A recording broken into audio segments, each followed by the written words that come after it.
Danful offers unparalleled, curated and bespoke tours across Africa for travelers seeking genuine cultural experiences, enriched with magnificent sights, sounds and flavors found on the continent. Each trip is reliably curated to ensure visitors are gifted with an immersive and authentic adventure. Whether you find yourself strolling along the charming white sand beaches of Sierra Leone, feasting on the mouth-watering delicious foods in Senegal, observing or partaking in various aspects of the Isheshi traditional system Ifa native to Yoruba land, Nigeria, with Danful, you will rediscover a fulfilling sense of kinship to the true heart of the motherland, her communities. Our core values focus on integrity, quality, safety, and sustainability. We are uniquely committed to assisting with the advancement of African infrastructure and promoting African businesses, so both travelers and the communities they visit receive beneficial exchanges. At Danful, we understand the importance of connectivity, and we have created a model which provides bespoke experiences based on your passions or hobbies. With us, expect a long-lasting spiritual bond between you and your destinations. Live, love, Danful, Africa. To learn more, visit danful.africa.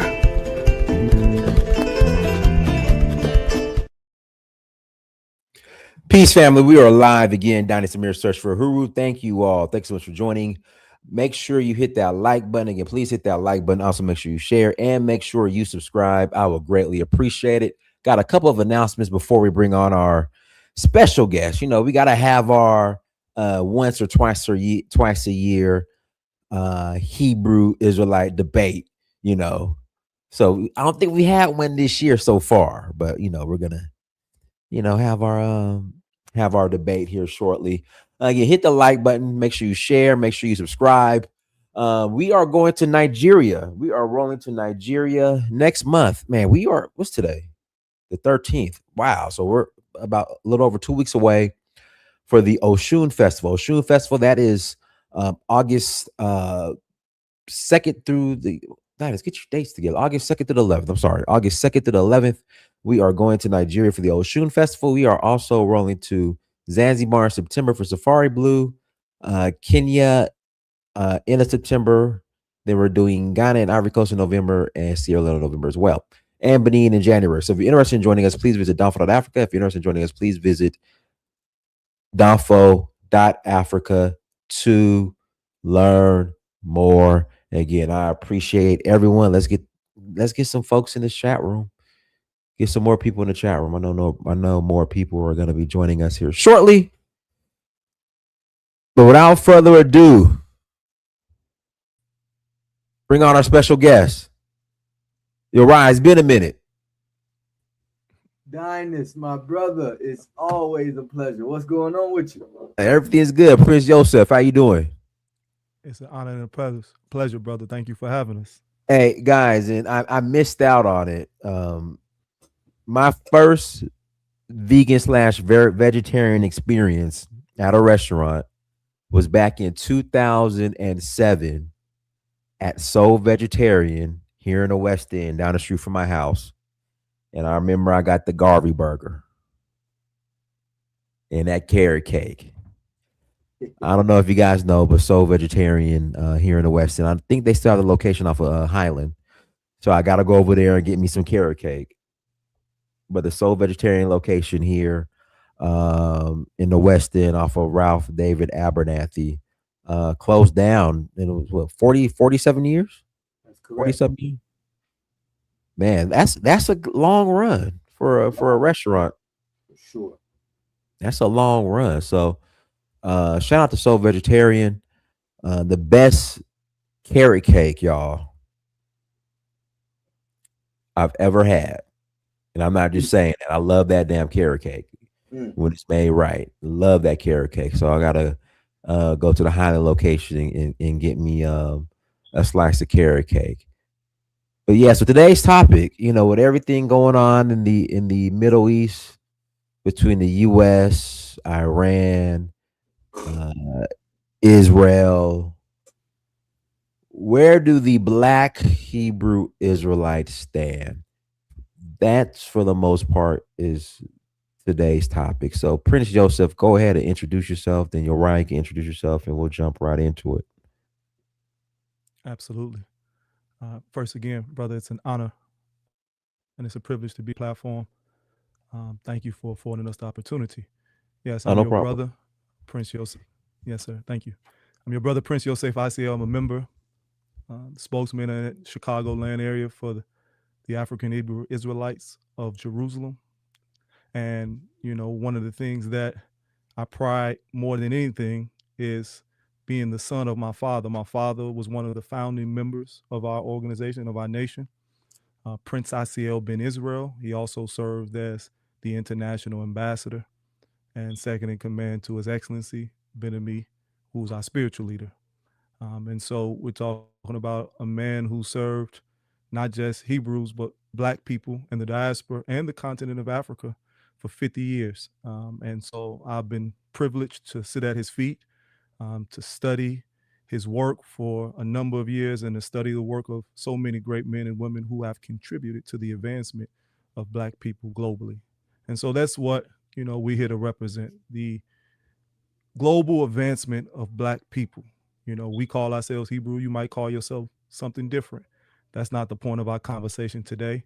We want to share with you our 60-year experience of being a people and being a people set apart. And I know it's a lot of misnomers, and I ain't gonna go too further because we're gonna have a long discussion about it. But there's a lot of misnomers that we've just been absorbed into Israeli society, and we want to speak to those things, and we want to give clarification, and we want to give facts to what we've actually been doing in Israel, but what we've been doing all throughout Africa and throughout the diaspora. So that's what your brothers are here to do. Thank you. Now, Prince Joseph, before I pass the mic to Uriah, you said African Hebrews, Yes, correct? absolutely. Now, Absolutely. there are other Hebrew sects that will disagree with you. Can Yes, you sir. kind of go into what's the difference between your guys' version of, I don't know if the correct word would be Hebrewism. I don't know if that'd be the correct term, versus like ISP UK, because they say we ain't Africans. Africans sold us. They the tribe of Ham, and So what's different between your guys' sect versus the other Hebrew Israelites? Because you said African. Absolutely. Yeah, absolutely. Let me first say this. I can't speak for the theology or the customs or the beliefs of other Hebraic movements, especially here in America. I say this, there are differences without question, but I'm not here to bash or to talk down on any Black organization or group who is at least attempting to help and to solve some of the issues that we face as Black people. So that's what I want to say in regards to that.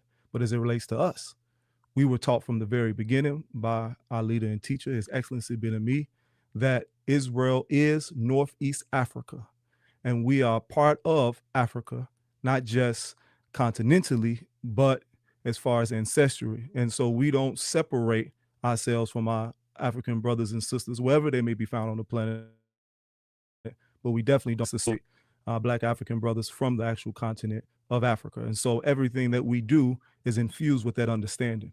We don't look at for one, I think we read that scripture wrong. Ham was not cursed. It was actually Canaan who was cursed. That's who the curse fell on.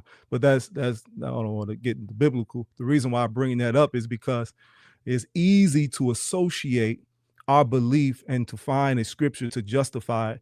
But we're trying to look at what is actually healthy, what is actually beneficial, what is actually historically accurate and advantageous for Black people, and to disassociate ourselves from our African people, from our African brothers and sisters, it puts us at a disadvantage. The whole world seeks to, if not align, conquer Africa because it's the most rich, nutrient rich, culturally rich, and everything else as far as agriculture, horticulture, everything that you can imagine that supplies the wealth and the sustenance for the world is found in the continent of Africa.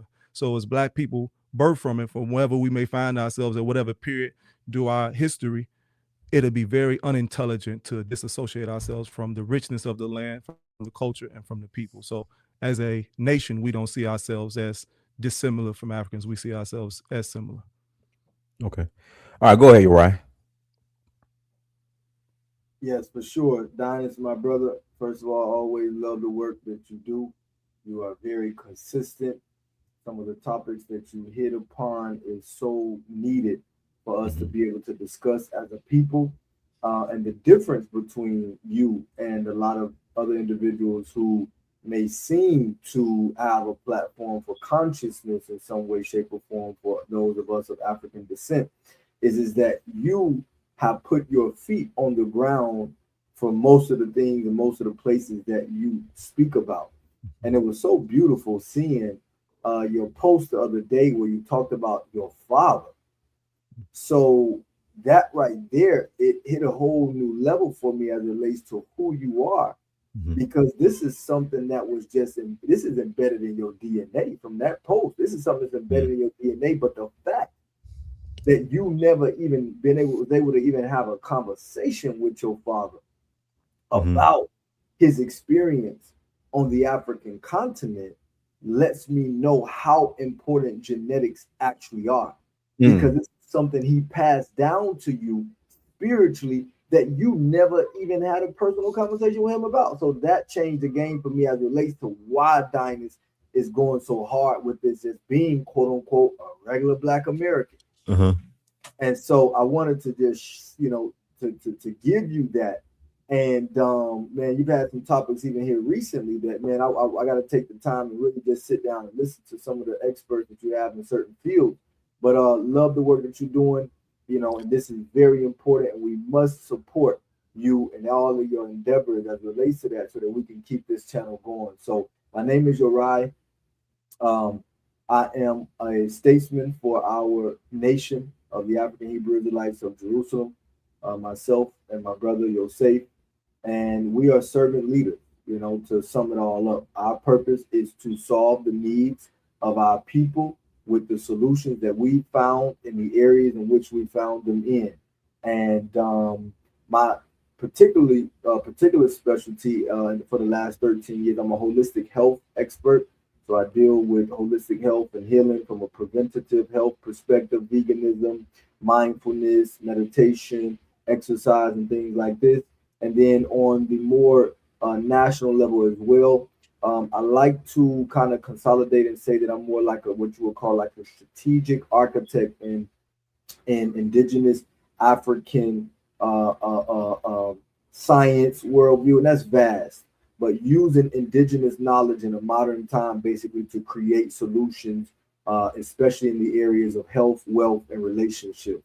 And so that's who we are, man. And so this topic particularly is actually a very great topic to kind of dispel some of the misnomers, confirm some of the truths, but ultimately, as Yosef said, really create the narrative of what it is that we are trying to do as a people, and what solutions have already been uncovered, so that we can each one teach one.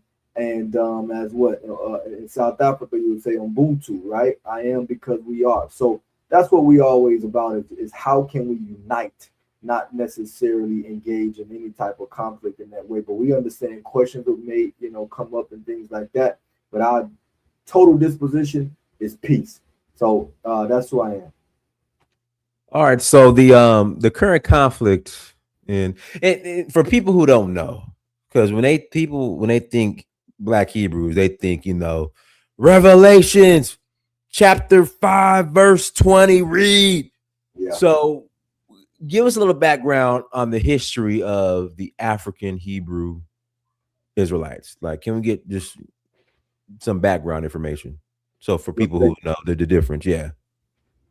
Absolutely. Let me first say this. Our founders come from the Black American experience. Our desire to move to Israel was to find an external solution to an internal problem. the men and the women who left in 1967 were a victim of and a result of some of, as we all know, those who study history in particular and familiar with that time period, some of the most egregious crimes ever committed towards any people. When you talk about Jim Crowism, when you talk about racism, when you talk about all of the atrocities that we were facing as Black people in America, we had came to the point that America would never allow us to live in peace, because every attempt that we had up until that point to try to separate ourselves, to try to do for self, to try to be a free, independent people, or just even just live a somewhat normative life was always disrupted. I mean, you can go about Tulsa, you could talk, I mean, we got so many examples. So our leaders said, okay, we need to find another option.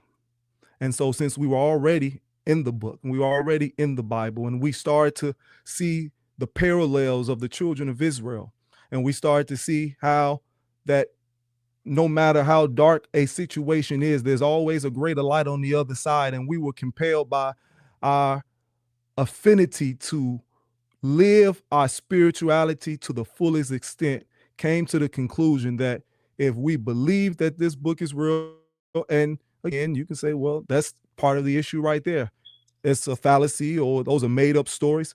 But at the same token, you got to understand that we looked at it not just as a historical book, but as a book of prophecy.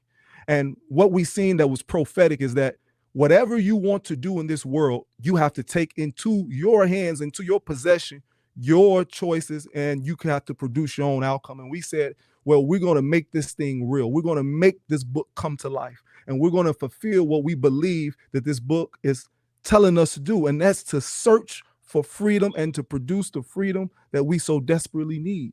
So our spiritual leader, His Excellency Ben-Ami, had the vision to return to Israel, and leaving out of America in 1967, we at first we would go back into Israel essentially the way we had came out and brought into the shores of North America. So we would enter in through Liberia. And so we spent nearly 2.5 years in the jungles outside of Monrovia in West Africa, Liberia. And that process was an absolutely necessary process, because it allowed us to now shed a lot of the customs, a lot of the practices, a lot of the niggitudes that we had assumed during our time in America. And we realized that even though we had creature comforts in America, we didn't know what freedom actually was, because we didn't know how to get our own water. We didn't know how to grow our own food. We didn't know how to build our own homes. We did not know how to establish the necessary rapport with other communities so that we can establish trade. All of these things we had no knowledge of. And that time in Liberia, with all of the harsh conditions that we faced, we realized what it actually took, the actual price, the actual cost for freedom. And so we learned those ways. We developed the ability now to pull water off the ground through wells, that we developed our ability to harvest the fruits and the vegetables that grew abundantly around us and to be able to make it into the proper foods. We developed relationships, not just with the Liberian people, but with a group of Garveyites who had repatriated some decades before, who was giving us the lay of the land. And once we had reached a certain level of maturity and independence, we knew now that we were ready to go into Israel. And so we entered into Israel as a people in 1969. Again, our leaders did not go to Israel under the pretense that they were leaving one white people to go meet or be up under another white people. And sorry to cut you off. That was gonna be my next question. But go ahead and finish. I'm sorry. No, please, yes, sir. No. Our objective was to be a free people. And we said, okay, we believe in Bible. We grew up in the Christian church, in the Baptist church. We grew up living these things, even though we didn't identify as Christians. We seen these stories. We were singing these back on the slave plantation, these hymns and these Negro rituals that reminded of us of a place and a time outside of that which we had known, which we believed was the captivity that the scripture outlined. And so we went into Israel, again, not caring who was there. We went in there to be a people unto ourselves. And look at this, Brother Dynast.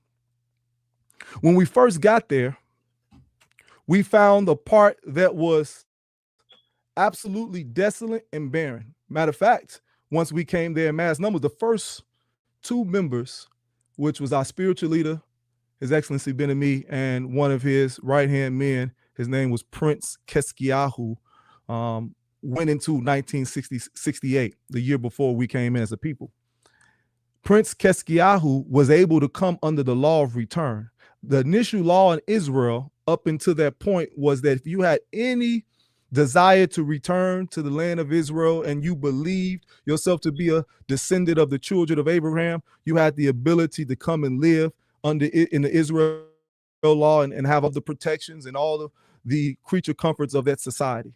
But what they realized when Black people started to come in mass, and it didn't take many, once it got to about 50 of us, they realized that they would change the law. And so they changed the law that now at that point, anybody coming had to identify under the matriarch of their family, essentially saying that the mother, you had to come from a Jewish mother. And to be Jewish, you had to go through what they call the Orthodox rabbinical process. So that disqualified all of us. But as we came in the land, again, we just wanted to be free. We just wanted to live unto ourselves. We just wanted to serve our God and practice our own culture. We said, okay, we don't necessarily need what you have to offer. Let us be in a part of the land that we can just be amongst ourselves. And that's what we did. We ended up in Dimona, Israel. For those who are familiar with the city, yes, it is the city that houses this nuclear reactor site. It wasn't our initial city of choice. We were in different cities, but as we started to come in mass, that was one of the deterrent factors that they tried to use to expel us from the land. But what did we do? We took what we had, lived amongst ourselves in a city that was completely, almost, if not completely, empty, and we started to build our own community. And as they was observing and watching us from the outside, and I'll close on this point to let you ask some more questions, they started to see a people do for self. Now, mind you, we're in the Negev, which is considered the southern part of Israel, which is the desert. We had no access to their healthcare systems. We could not get gainful employment. We could not go to their hospitals. None of those things, education system, nothing. We had no access to none of their civil services. So we did what any intelligent people would do. We built our home. We built our own birthing centers, brother, where we were able to have healthy, holistic births for our children. So for those of us that know some of the harmful tactics that Europeans use in their hospitals, pumping our children full of antibiotics and steroids and different vaccines that have harmful, detrimental effects to their health, we didn't have any of those things. We grew our own fruits and vegetables. We learned the proper horticulture and agricultural ways. Divine agriculture is what we called it, because we learned how to get water out of the desert to be able to supply the necessary irrigation systems to grow our own fruits and vegetables. We assumed the vegan diet, yes, because it was outlined in Genesis 1:29, but also as a solution to our predicament. Since we could not go to their hospitals, our greatest defense was preventive health. That means that we would eat and we would live a lifestyle that would reduce or eliminate nearly completely all of the comorbidities that we had been suffering here in America: hypertension, high blood pressure, diabetes, on and on and on. I'm just giving this outline as we continue to have this conversation, brother, to show again the this is important. Keep going. This is important. Yes, Go sir. ahead. The misnomer that we were just stupid Negroes going to Israel to be around white people. No, we were going to be a people unto ourselves. And not only did we go, we achieved that mission. We built our own schools where we were able to teach our children the way they should be taught. We didn't call it educational systems. We call it dedicational systems, excuse me. That means we taught them their true history. We taught them architecture. We taught them ingenuity. We taught them everything that they would need to build and sustain their own reality. We had to build our own homes, brother. You see what I'm saying? We learned these things, but this is the most impactful fact, and I'll end on this point. We had no internal financial revenue coming in. So we realized that, okay, to really be a nation, we got our land, we're developing our culture, we are learning this language and practicing our own language, but as one more key component, we had to have allies. We had to have external friends and relationships with other sovereign nations. And so as I go back to my father, Prince Asiel, one of the things he was most famous for was his ability to not just endear African leaders and heads of states, but to show the beauty of what we were doing in Israel and to be able to elicit their help. And so we developed relationships with the great President Julius Nyerere in Tanzania. We developed relationships with the great leaders of Zimbabwe, that would come Zimbabwe, Rhodesia at that time when we first got to Israel, Robert Mugabe. We developed relationships with Kwame Nkrumah and then President Jerry Rawlings. We developed relationships with these different heads of state. And in doing so, we were able to, even though Kwame Nkrumah, President Sajifo Kwame Nkrumah was out of office by the time we came in, him knowing what we were doing, we were able to leverage relationships with other African leaders in West Africa. I'm saying these are the type of things that we were doing. President Idi Amin, we went to Uganda and developed a relationship with him and was able to have access to different resources. So now we're bringing in the necessary financial help, aid, and assistance into our country, into our land to supply our community. And in return, we were able to do greater things. We built our own factories where we were able to produce our own food. Our factories still standing today. We built other restaurants. We built community centers. We built our own grocery stores. Again, we're intelligently utilizing all that we have and all that we know we need to do to be able to be a free, independent people. And so, brother, it was solidified in the very early stages, where in 1973, my father was invited to the 6th Pan-African Conference, as I spoke earlier, by His Excellency Julius Nyerere in Tanzania, Dar es Salaam, Tanzania, where we were the only Blacks from America who were given active participant status, because they did not see us as just Blacks from America. They seen us as a sovereign nation. And that credentialized our position even for us, because we knew now, okay, we got something special here. We were able to see a sovereign head of state, and he was able to identify and appreciate what we have been doing in just those few years, that he would allow us to sit at the table to determine the future of the African world. And so from that point, brother, we just, went full steam ahead. But it's been trials, it's been tribulations, it's been all these different things, and we'll discuss it. But I just wanted to kind of give that as a foundation to let you know what we went to do and what we have been doing up until this point. Yo, right. You wanna add to that at all? No, not necessarily. I think your Prince Joseph broke it down amazingly. Some of the comments, that we'll definitely cover some of these particular questions. So I'm looking forward to just continuing the dialogue. But Dynast, I personally, out of anybody on this particular platform, because I know you personally, in that sense, I really want us to even get a better understanding about what the Damona experience is and was, and its roots. That's important to me. Okay. So as far as in the Mona now, like, what does the Mona look like now for the Black Hebrew Israelites? Like, how's the community doing now, present day? It's surviving, and I say that not to give a cheap response. Mm-hmm. I mean, any people who take such a bold and audacious step, like attempt and then do everything in their power to be an autonomous people, you're going to face trials and tribulations. Were there certain situations that we were not fully grasping some of the treaties and some of the deals that were made with the Israeli government, who had realized the potential and the power that we possess and sought to disrupt and destroy it, and came with, I hate to use the European Greco-Roman term, but came with the Trojan horse, so to speak? Yeah, those things happen.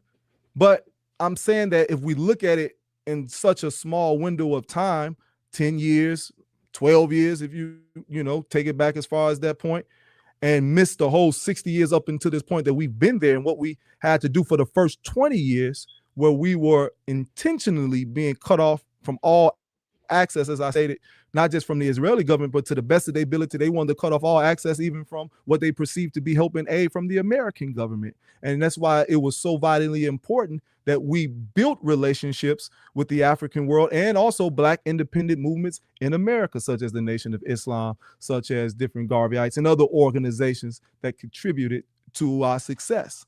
But where you talking about where we currently find ourselves? We currently find ourselves where most people find themselves in the world today, pivoting from a lot of decisions that other nations have done that have caused this grave destruction and devastation.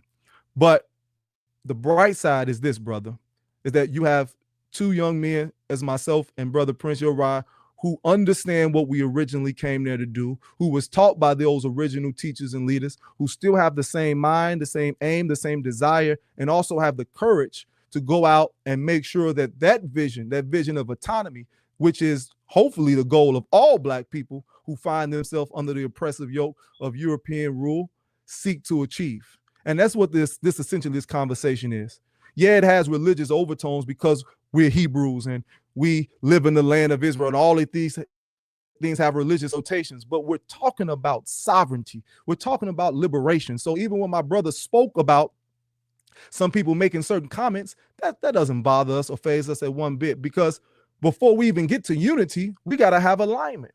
And so our premise is, what is it you actually want? If you want liberation, if you want sovereignty, if you want to be able to control your own destiny, if you want to be able to control the future for your children and give them a world and not just have them in somebody else's world, a world that you know will be to their disadvantage, a world that you know at every angle, every turn, every corner, there'll be something or somebody waiting to destroy or to devour them, then this is what we're talking about. And if we have a 60-year experience in practicing and living freedom, why wouldn't we share that? Why wouldn't we offer that up? Why wouldn't we have good faith conversation and back and forth so that we can go deeper into what we have done and what will be done going forward?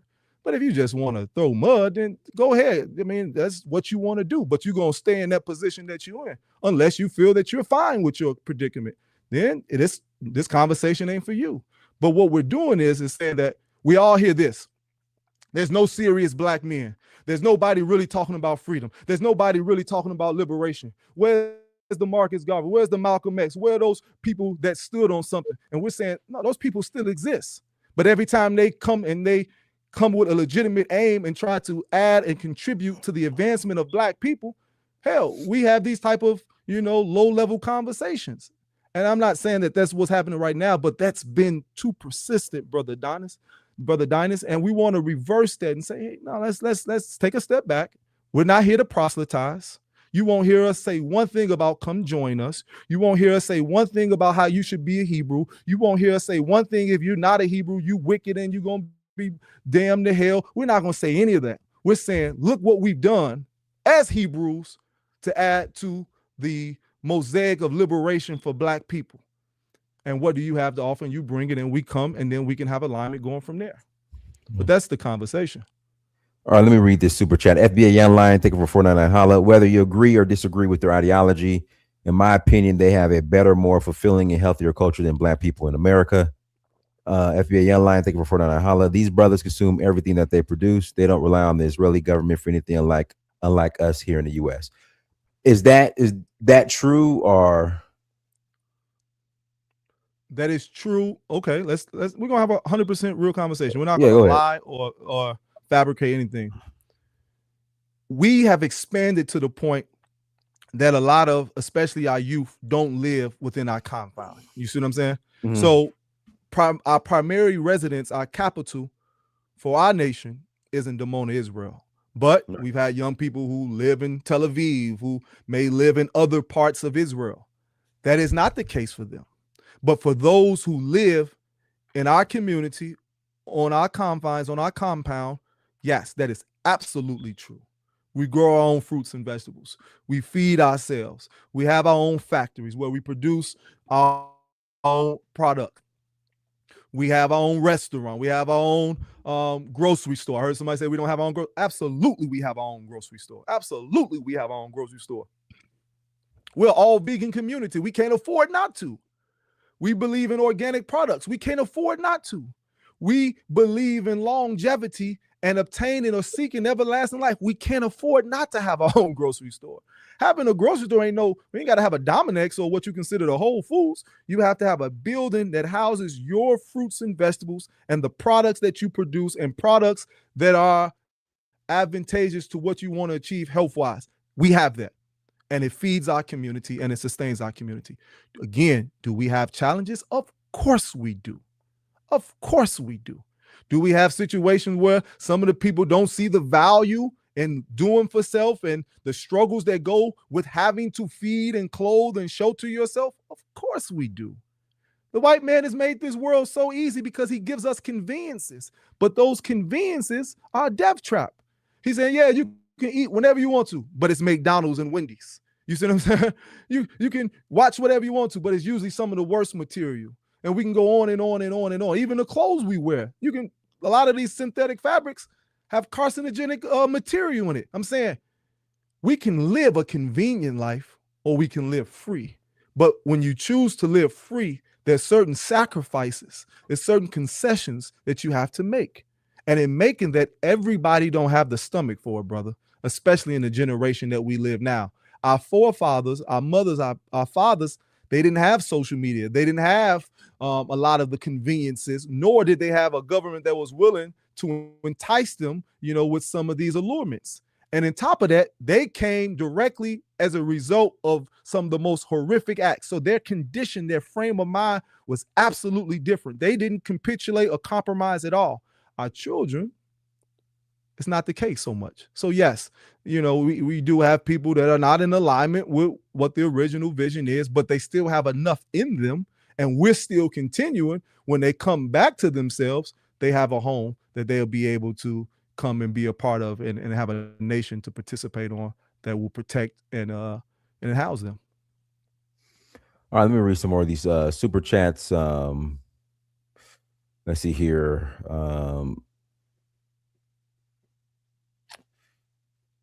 Pharaoh is Mizram 2030. Thank you for $2 holla. Israel is not in Africa, but Israel is in Asia.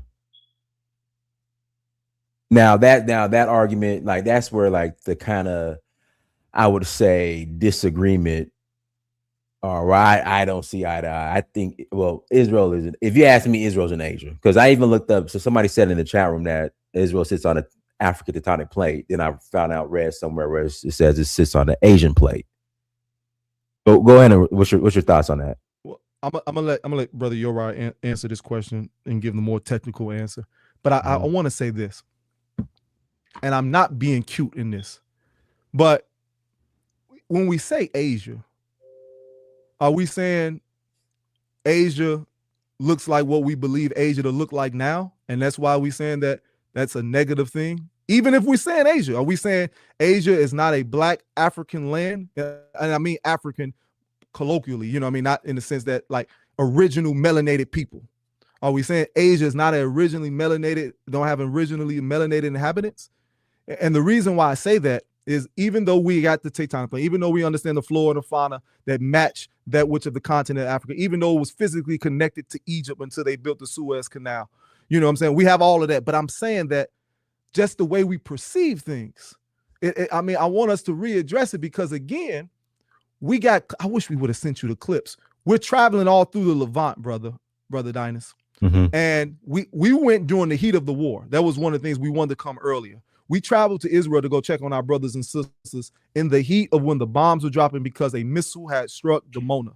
And we knew that we knew that we could not, one, help our people properly without actually getting an on-ground assessment. And we also knew that we would not, as this new generation of leadership comes into our own, leave our people over there to be in despair. Even though they didn't have any physical death, we understood the emotional and spiritual and psychological effects that something like that could have on them. So we wanted to bring life and bring light, and also see how we could redress the situation.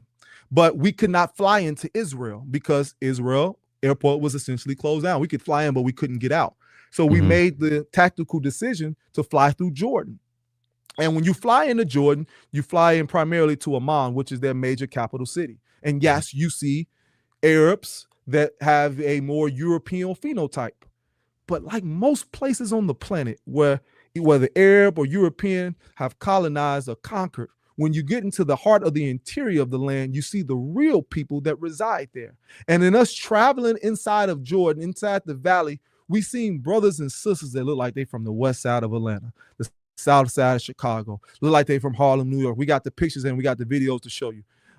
And so I'm saying that to say is that when we asked them, we had an interpreter because they only speak Arabic. How long have y'all been here? Brother, their response is, as long as we can remember, since forever. Now, the Heshemite king, King Abdullah, yeah, he's from Arabia. Yeah, he came from the Caucasus Mountains and he has a European phenotype. But the people that they transported him to conquer and to lord over, they're black people. And we're saying African melanated people. The reason why I make that point is because those are the same people who reside in the interior of Israel. Yes, Israel promotes European people because that's their objective. They have Europeanized Israel for their own reasons, a lot of reasons we can get into. But when you go actually travel there and you actually go into the parts that are not depicted on screen, are not shown on media sites, you see the real authentic people.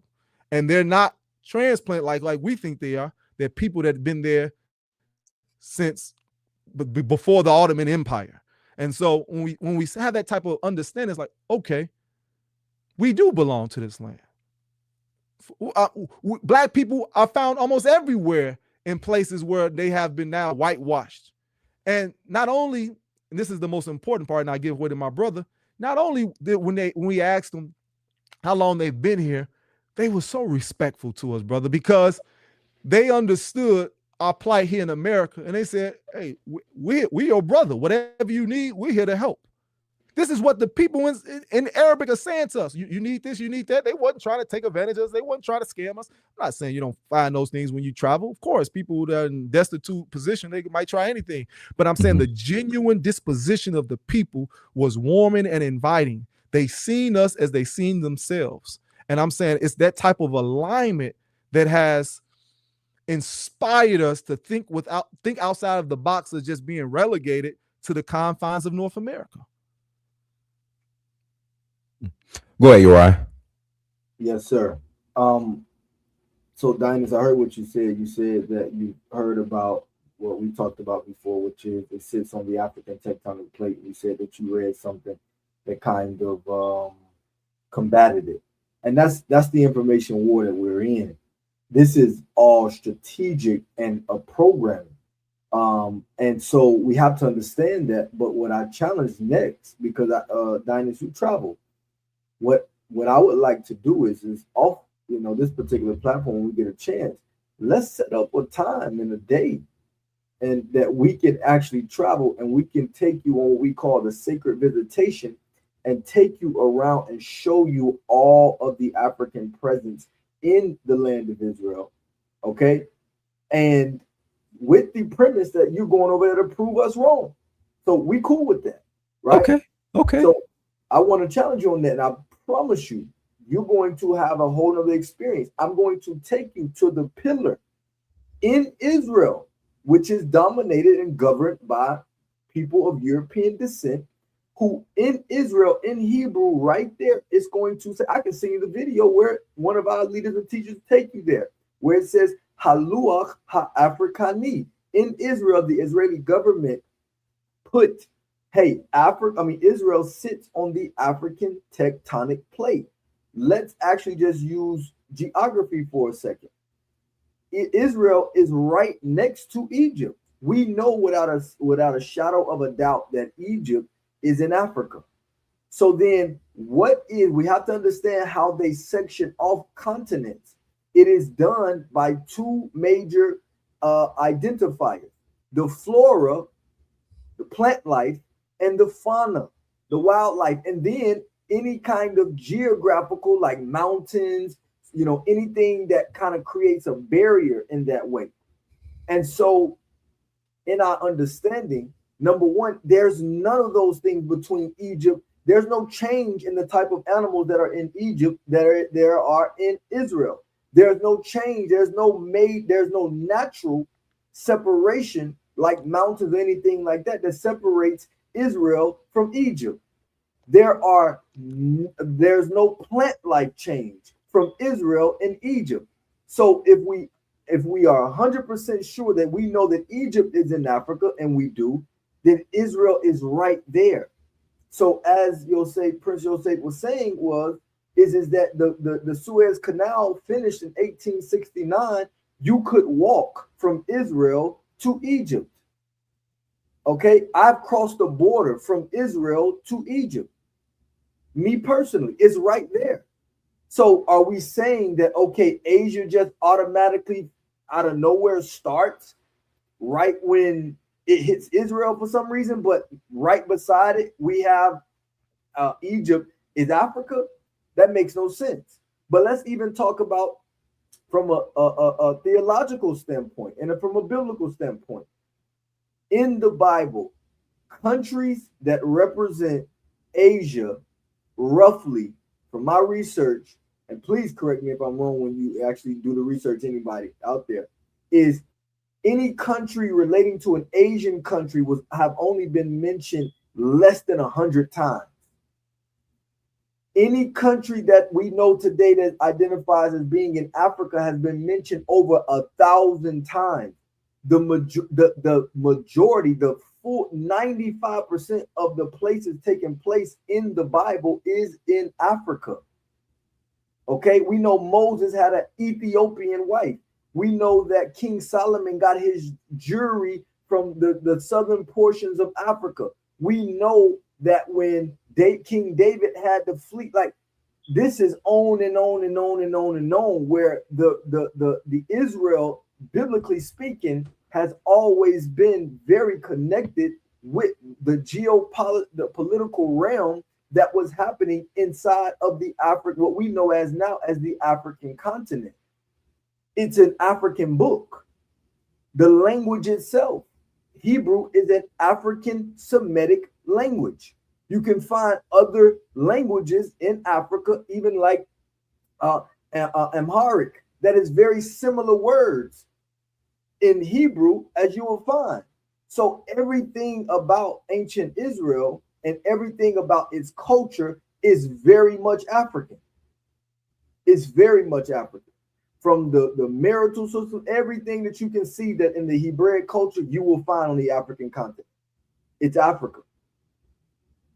So I just wanted to really, set that precedent, because it when we actually look at it and not emotionally attached to an idea that we have that this is somehow the white man's thing, and here was another white man's thing that black people trying to cleave to because they just niggas that don't know who they are. Like when we have that narrative, it makes it hard to see the actual simple facts right in front of us, stating, these obvious truths that just make sense. Let me read this super chat. Shout out to FBA Youngline. Thank you for $1.09 holla. What is the marriage rate in Mona? When he says the Mona amongst the Black Hebrew Israelites. Yeah, so our marriage rate is, we can't say the specific, we don't know the specific number. I wouldn't say right now today. But historically in our nation, especially when you start dealing with from the 70s, especially up until about the 2000s, our marriage rate was very, very high, because we put a lot of emphasis on being married. Even like right now, the first thing as young men like us, the first thing our elders and teachers are going to be, hey, you married? How's the marriage life going? Like that is a big emphasis. The same way as in if you see in in the business realm, Dynast, in the corporate, it's always better to be that you're married. That's like a status thing. Right. Okay, absolutely. He got some responsibility. Especially if you're trying to go up the corporate ladder. You're right. Exactly. You're correct. Yeah. Exactly. That's how it is in our particular community as well. That's a big thing, because hey, your family, before you can think you leading anything, a nation you serving on a big level, how are you serving on this particular level first with your family? That's a very important aspect. So as far as the comparison of where we come from Black America, right? Obviously, because of all the things that are coming at us, our marriage rate is much higher in that way. And so one of the things is that it produces that is, again, our ideology. In the 2000s, though, with the influx of technology and things like this, these music and things like these things have influenced, how we've been getting along together as male, female, and roles, traditional roles, and modern, all of those things. So it's we've taken a hit. It's not as put together as we once were, I would say, as relates to the marriage rate in that way. But we still much higher than where we come from and where we came from. And we're now working to be able to deal with the nuances of what we're dealing with today and how to make sure that we still keep this principle of marriage tight, even amongst the younger generation. All right, let me read the super chat. FBA Young Line, thank you for 499 holla. Israel sits on the Sinai subplate, which is part of the larger African tectonic plate. Look it up. Let's see here. Pharaoh Mizram 2030, thank you for $2 holla. Israel is not in Africa, but Israel is in Asia. I think I already read that. Yeah, I read that. Pharaoh Mizram 2030, thank you for $2 holla. Africa starts in Egypt and Asia starts in Israel. Let's see, only 4601, thank you for $10 holla. There are Shabbat houses around the world to welcome their people. Would you consider Shabbat like houses for Black folks travel abroad in the future? Much respect. Is that something you guys? We have. So if you come as a official guest or even an associate to a guest that is familiar with our community, we have housing. We call them guest houses and stuff like that, would be similar to that, that we offer for those who are traveling to Israel and who to experience our community, get the history, and travel throughout Israel, with one of our guides and historians. Okay.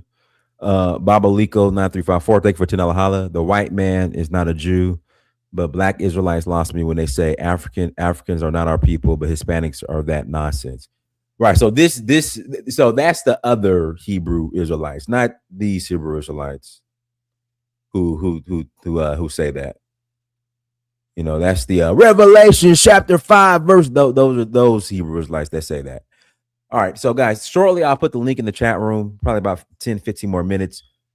Prince Joseph, let me get your thoughts on the current war situation that Israel is involved in, and where does the community in Damona stand when it comes to that war? And do you so I'm pretty sure there are community members that probably have to serve, I would think, in the actual military. What's your guys' stance on that? Wonderful question. Thank you for asking it. First, I guess I answer the first question you asked. The reality of the war. So, being in Israel, we arrived in, as I stated, 1968. Israel as a European Israeli government was started in 1948. So we only missed 20 years of its total existence. So we've experienced pretty much all of the major conflicts that has taken place in that land, in that area of the world. So we are familiar with war as it relates to how we respond. This one is different, as I stated, because it's the first time that as a community we were personally affected by the mass damage that was caused from the ballistic missiles. So with that being said, we are not advocates of war by no stretch of the imagination. We believe that a lot of what is happening is not just inappropriate, but it is not in alignment with what we stand. We are the village of peace. We represent peace. We're not kumbaya people. We understand the reality of the world, but at the same token, our first interest, our primary interest, is that of our community members and that of the survival of our nation. We've offered on several occasions. We actually set up an institute called the Institute for New Humanity, where we have partnered with the SELC, at the time President Steele, Dr. Martin Luther King III, that would come and attempt to mediate a genuine truce between the Palestinians and the Israelis.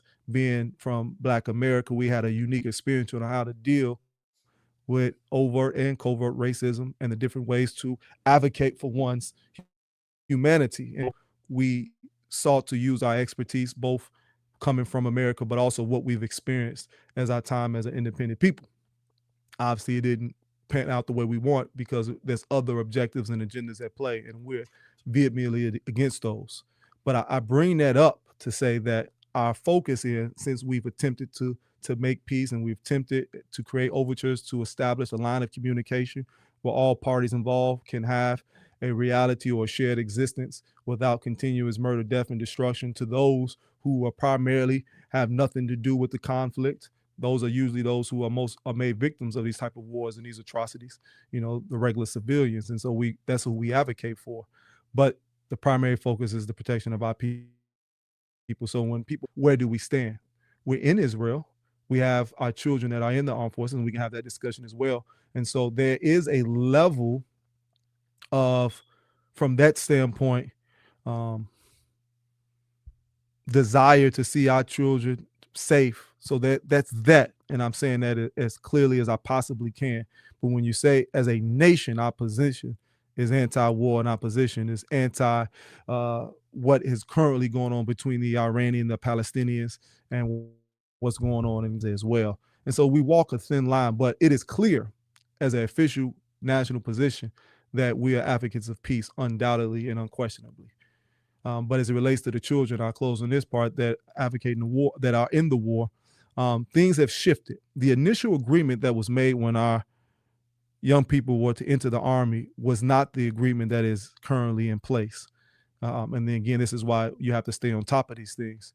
When we initially signed to enlist in the Army, it was, one, because we seen it as a way to empower ourselves as a nation. We would now have the ability to, as citizens, access certain deals, that we would be able to acquire land and different things like that we wanted to do to expand our reach and to really legitimize our presence in that land. And as a result, our children would not be involved in armed combat. Our children would not, they would have to go through a process where they still have access to vegan food. They would also not have to do a lot of the more criminal aspects of what you see being played out through the Israeli Defense Force. And that was the modus operandi for some years.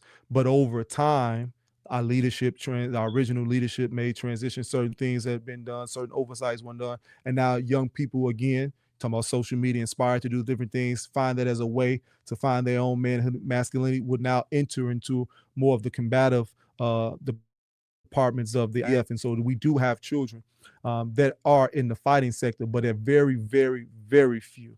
And you can count them on one hand, but it does exist. So, you know, that's a thing that we're working through as a nation. But again, I can say emphatically that our position is not a position that promotes or stands unbiasedly and unapologetically behind the Israeli state government. No, we're our own people with our own future, with our own practices, with our own aims, and with our own goals. And being behind Netanyahu's war and everything else is going on is not our objective, nor is it our mission to help or aid in the system in whatever way possibly. Okay. All right. You ready for first caller? Please. Okay. All right. Go ahead, Pharaoh. Yes, peace, brother. Can you hear me? We hear loud and clear. Yes, peace, Dynast, and peace to the two brothers. Yeah, I was the one that put the comment that Israel's not in Africa, because as a historical researcher, you know, now I know the argument is made that Israel is on the tectonic plate, but when it comes to the word Africa, Africa is a word, a Latin word that is found in the text, and according to the text, Africa starts in Egypt. Okay, so regardless if Israel is on the tectonic plate, that part of Africa where Egypt is, that is what I see the real Africa. And and if you want to say Israel is on the tectonic plate, then you're also going to have to say that Asia is on the tectonic plate, because according to my research, when you leave the Israel and you cross to Yeah, when you cross the Sinai Desert, okay, you're and coming into Egypt, you're coming into Africa. When you leave Egypt, going east of the Nile Delta, you're leaving Egypt and going into Asia. So that's why I see Israel as Asia, and in Africa starting in Egypt, because it had to do with a border. It has to do with a border. So regardless if what's on the tectonic plate, uh, the border of Africa starts in Egypt, and the border of Asia starts in Israel. Now, concerning this Black Americans are the Israelites claim, I was told this 20 years ago, and I almost fell for it. See, but I'm the type of person where you can't just tell me something and I'm gonna believe it.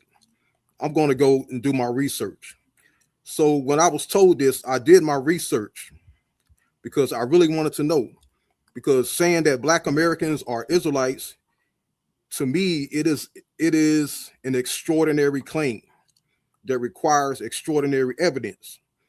So when I was told this, I did my research and I was like, okay, are we really descendants of the Israelites? I mean, is this really true?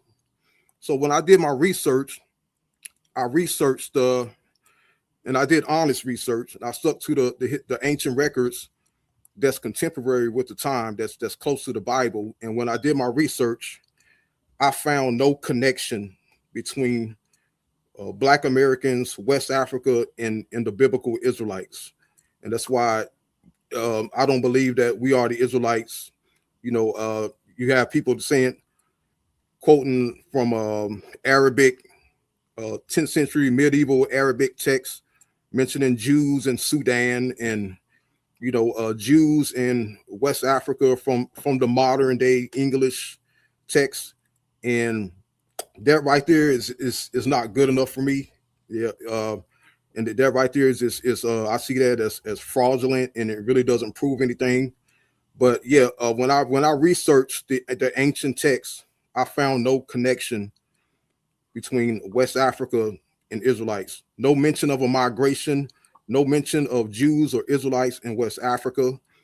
When I say the ancient text, I'm referring to the ancient Greek text that was written by the ancient historians who lived close to the time at the end of the Old Testament or after the Babylonian exile, and the historians who lived close to 70 A.D.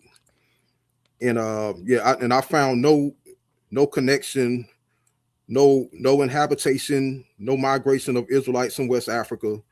And that's when I came to the conclusion, like, no, this is not us. We Black Americans are not the Israelites.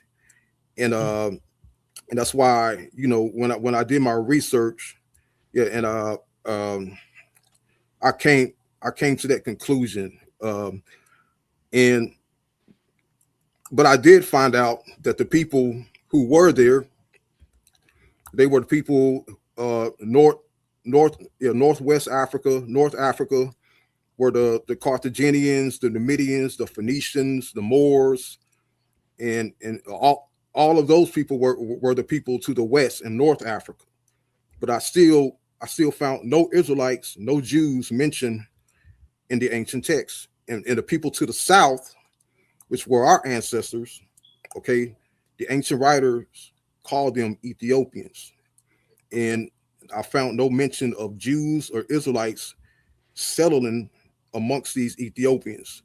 So that's a question I have. That claiming the Israelite is an Hey, extraordinary Pharaoh, claim. Pharaoh, And Pharaoh, Pharaoh, yeah, Pharaoh. You're long winded. okay, 20 yeah. seconds. So the question I have is, okay, do you actually believe that you are a bloodline descendant of the biblical Israelites and Abraham? And I'll land my plane there. Thank you, Brother Pharaoh.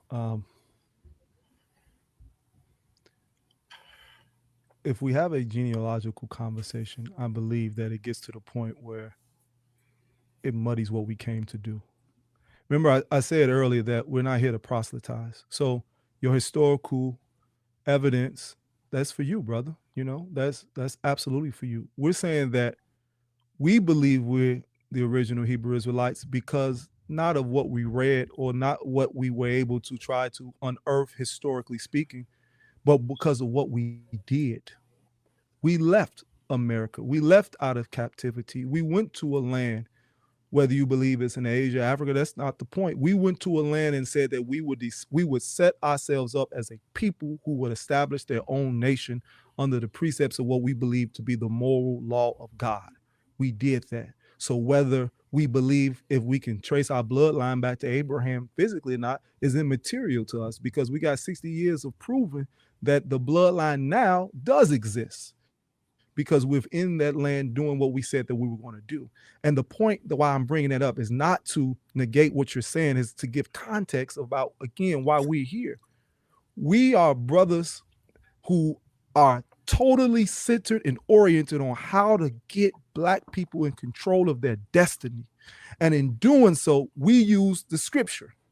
If you want to use the meta nature, you can use that. You can use whatever. That's not the point we're having. We're saying that the scripture was the inspiration, whether we believe it had the accurate information or not, that compelled us to change our circumstances, to sacrifice everything that we knew, even our very lives, to the point that we would risk it all to be free.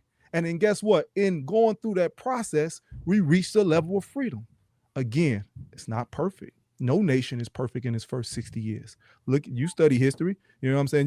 You can look at all the trials and tribulations. Hell, we here in America, that first 60 years of them over here, they was eating each other. But look how far in advance we are as a people, that we have a generation not can only just tell you what we're doing, but can show you what we're doing in real time, and are still growing and expanding.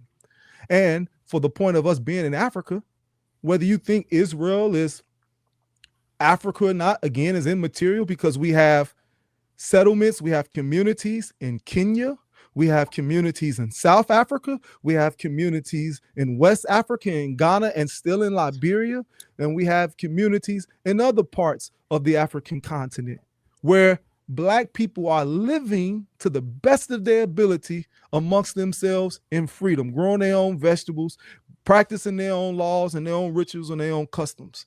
So again, we say that we African based on what we doing. We say we the Hebrew Israelites based on what we doing, not on what somebody else said or didn't say. You know what I mean? Because you're not going to find Jew, or not that we call ourselves Jew, you might even find Hebrew. That's a more contemporary term. But one thing's for sure, brother, our works have proved we are who we say we are. And I want to really quickly, just in addition to that, because Brother Prince will say, love to be able to make sure that we stay on task of the objective. But some of you who do like to dabble in history, and you may want to actually dive into some of these things from a historical perspective for your own, maybe recreational, just informational, whatever the case may be, there are some places that we can start. I'm going to respond quickly back to you, Pharaoh Mitzrayim, with based on the two subject matters that you brought to point.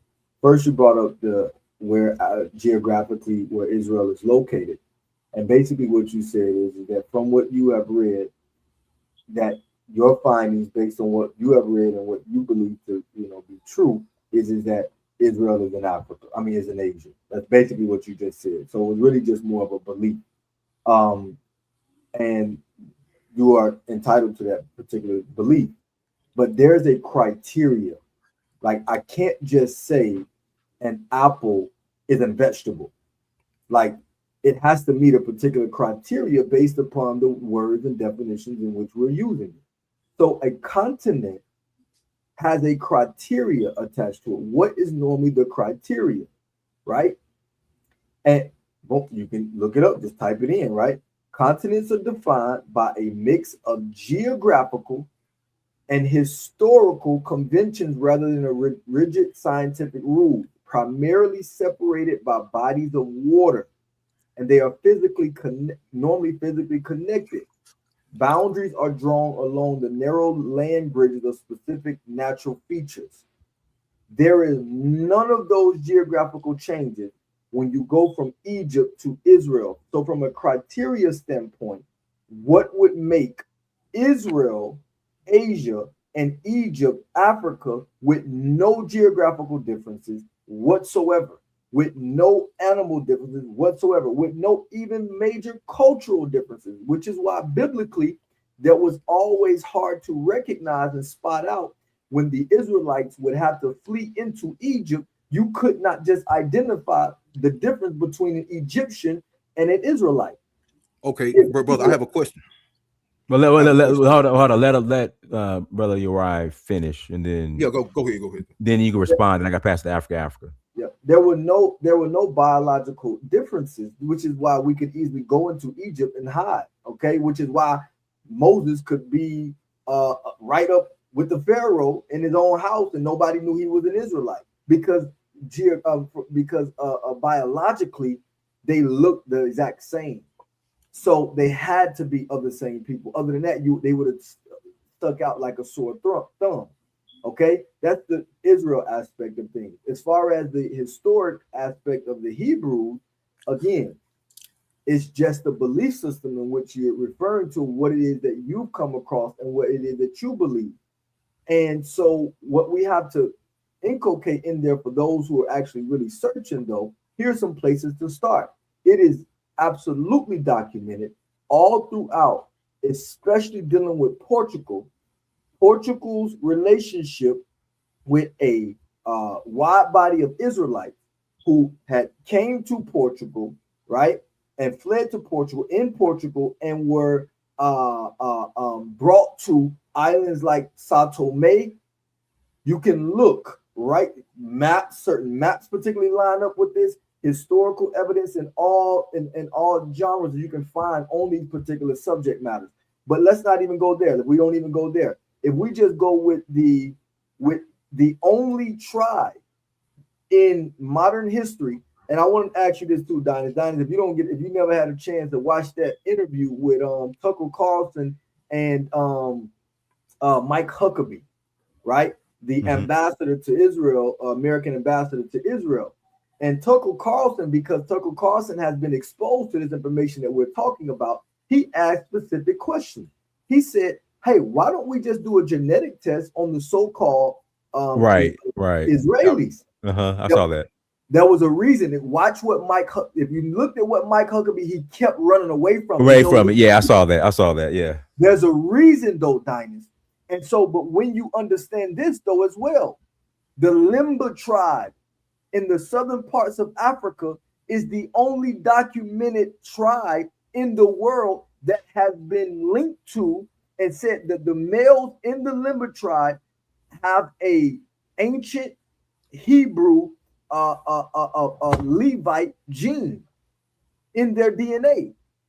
So how far-fetched is it? And they claim to be Israelites. They claim to have come from Israel along with many other people. And Dynast, I'm very surprised when you say that as well. When you said that I know you said you went to tribes before and that you never heard people say that. That is common every Igbo I have ran across.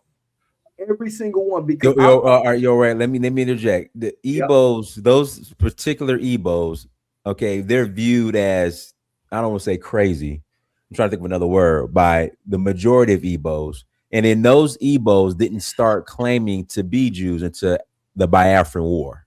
So this is what I'm saying, Dynast. That ain't what I'm referring to. I'm talking about regular Igbos. Every Igbo I have ever ran into, I have ran into countless amounts of Igbos. I always ask them, hey, where do y'all say y'all are from? Where did y'all say y'all come from in Africa? Every single one of them tell me that, hey, you know, the story is that we come from Israel. Everyone, I'm not talking about that. Oh no, man. Oh no, I'm just saying, Dynast, of what my experience was. You got to learn that for your experience that yourself. I have asked every Igbo who grew up in Nigeria. I have asked every single one of them. I thought it was just what you're saying as well. This small sect of people who are saying it. They ain't small. It's still millions of them as well. But I asked the specific everyday Igbo that particular question, and every single one of them have answered me that. And I thought that it was just a small sect of people. But we'll do that for a different time. I just wanted to because we'll get some Igbos on. That's cool. Yeah, we'll do that for a different time. But let me Pharaoh, so you can respond. Pharaoh, you got a minute to respond, and I got to pass it to Africa because he's been waiting. Yeah. First of all, it is not my belief that Israel in Asia is in Asia. It is a documented fact based on ancient texts. Okay, now my question to you is, okay, if Israel is not in Asia, then where does Asia begin? Modern day Iraq. Iraq is the start of Asia, where mountains separate Asia and Africa. That's where it starts. So Northeast Africa continues all the way until Iraq, where the mountains that separate the two borders. That's how you separate, large bodies of water or particular geographical like Okay, mountains to separate the two. That's where it starts. And okay, but do the ancestors of the Israelites can't come from Iraq in Asia? So the that's ancestors of the Israelites are not even African according to that standard. Well, hey, Pharaoh. Okay, so you're right. You can respond, but I gotta pass the mic because we got other yeah, people waiting. Oh yeah. Okay, yeah, go ahead. no worries. We want to. Yes, you are correct. Abraham came from which is in Asia in that way. It doesn't necessarily mean that he's not African in origin as it relates to his genome. African people have been traveling this world the entire world for millennia. So I just wanted to say that, and then Donnie, we can go on. Okay, no problem. Go ahead, Africa. Yeah, greetings, Brother Dynast. Again, thank you very much for the great work you're doing. Please, Mhm. guys, like, share, subscribe. I appreciate the work. Prince Yusuf, Azel, Uri Ben, greetings to you guys. I think I met you before, didn't I, Uri Ben? Is it the first time? I'm sure you came on this platform before. Yes. Brilliant. Okay. Yeah. You, So you, you know what? Okay, after Africa, then I want to save this debate for later, but Ebo just came on. But Africa, go ahead, and then I'm gonna kind of skip to hello, and oh, she can hello. respond. Yes. But go ahead, No, Africa. you know what? I will let Hello go first. My special sister. I won't jump her. I'll give her the floor. Okay. Go on, All right, go please. ahead. Hello. Go ahead, Hey, hello. Hello. my handsome brothers. And Thank hello, you. Prince Dynast. Hello, Prince Yosef. Uri. You're welcomed. With no disrespect, yeah. We are one people regardless what we want to be. But I am proudly Igbo. I grew up in the village, dancing in the rain, playing with the squirrels in the bushes, farming, walking miles to fetch water from the stream. And I loved my every single bit of my village life because that defined who I am. I am not Israelite. I will never be Israelite. That people saying that is for political reasons. Most Igbos I know because I grew up with them. We don't claim to be Israelites. We believe in our Chi and Ani. We have a culture. It's there. Read more about the Igbos. You can tell that from most clans, they have political wings. So don't confuse it with the originality of people that has been there for a very long time as history. That's all I have to say to you as an Igbo person. Yeah, thank you. Yes, for sure. First of all, Yeah. can I respond to that, Donnie, Yeah, real quick? Go ahead, right. Go ahead. Yeah, for sure. First of all, I really, respect how you came in peace, and I love that you expressed that your experience, which is beautiful. And I love Igbo people and Igbo culture for sure.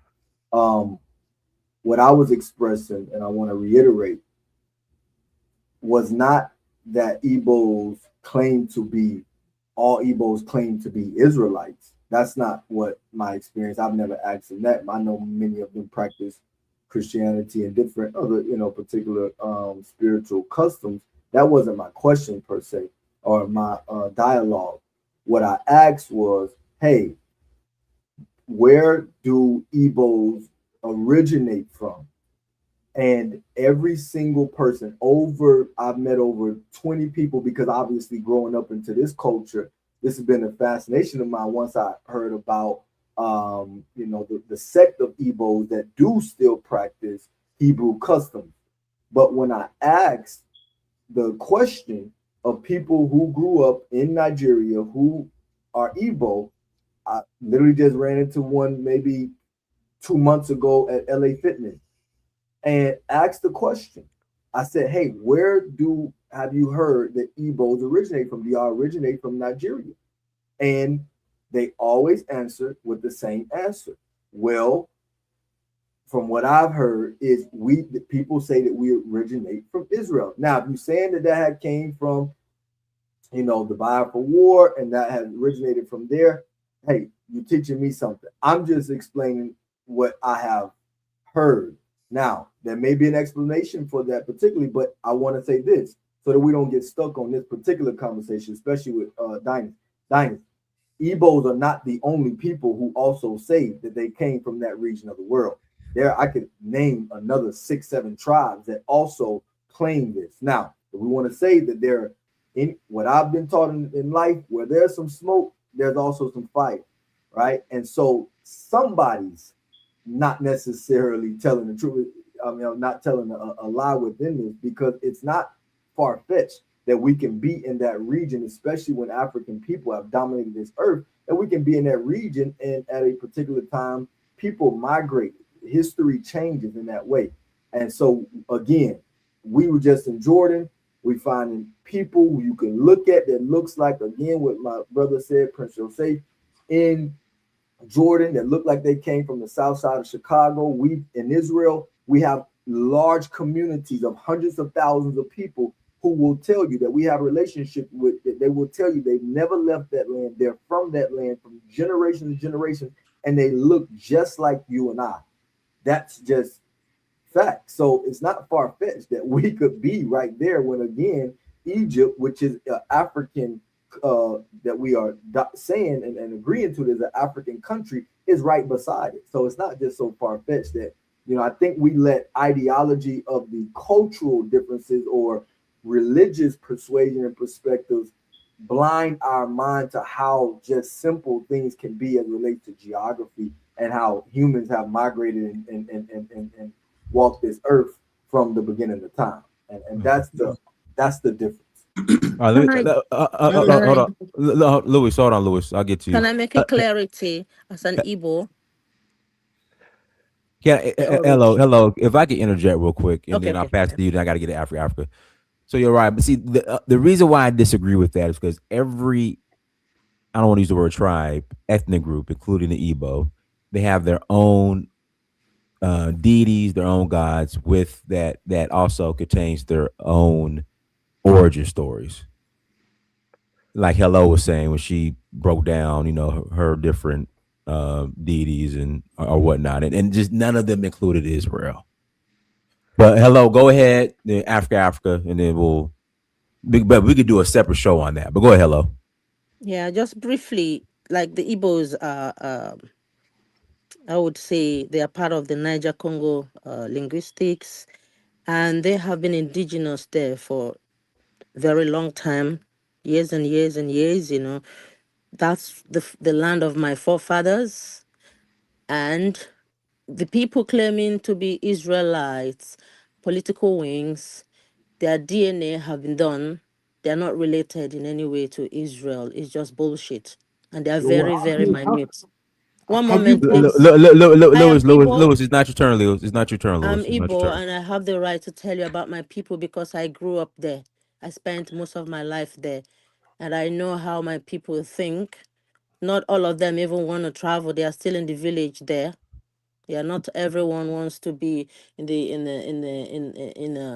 to Europe and stuff like that. Some of them are still practicing the native way of worshiping. Not all of them are Catholics. Yeah, so we are not Israelites. My father, everyone knows. Only the few people who want to believe in propaganda, and we know when they say Igbo Igbos are Israelites, do we look like that's bullshit?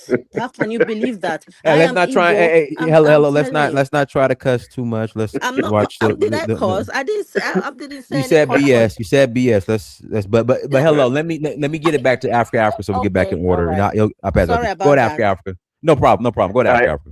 I send you a message, hello, on the private chat before you go. Yeah, greetings. I mean, greetings again. I mean, yeah, brilliant.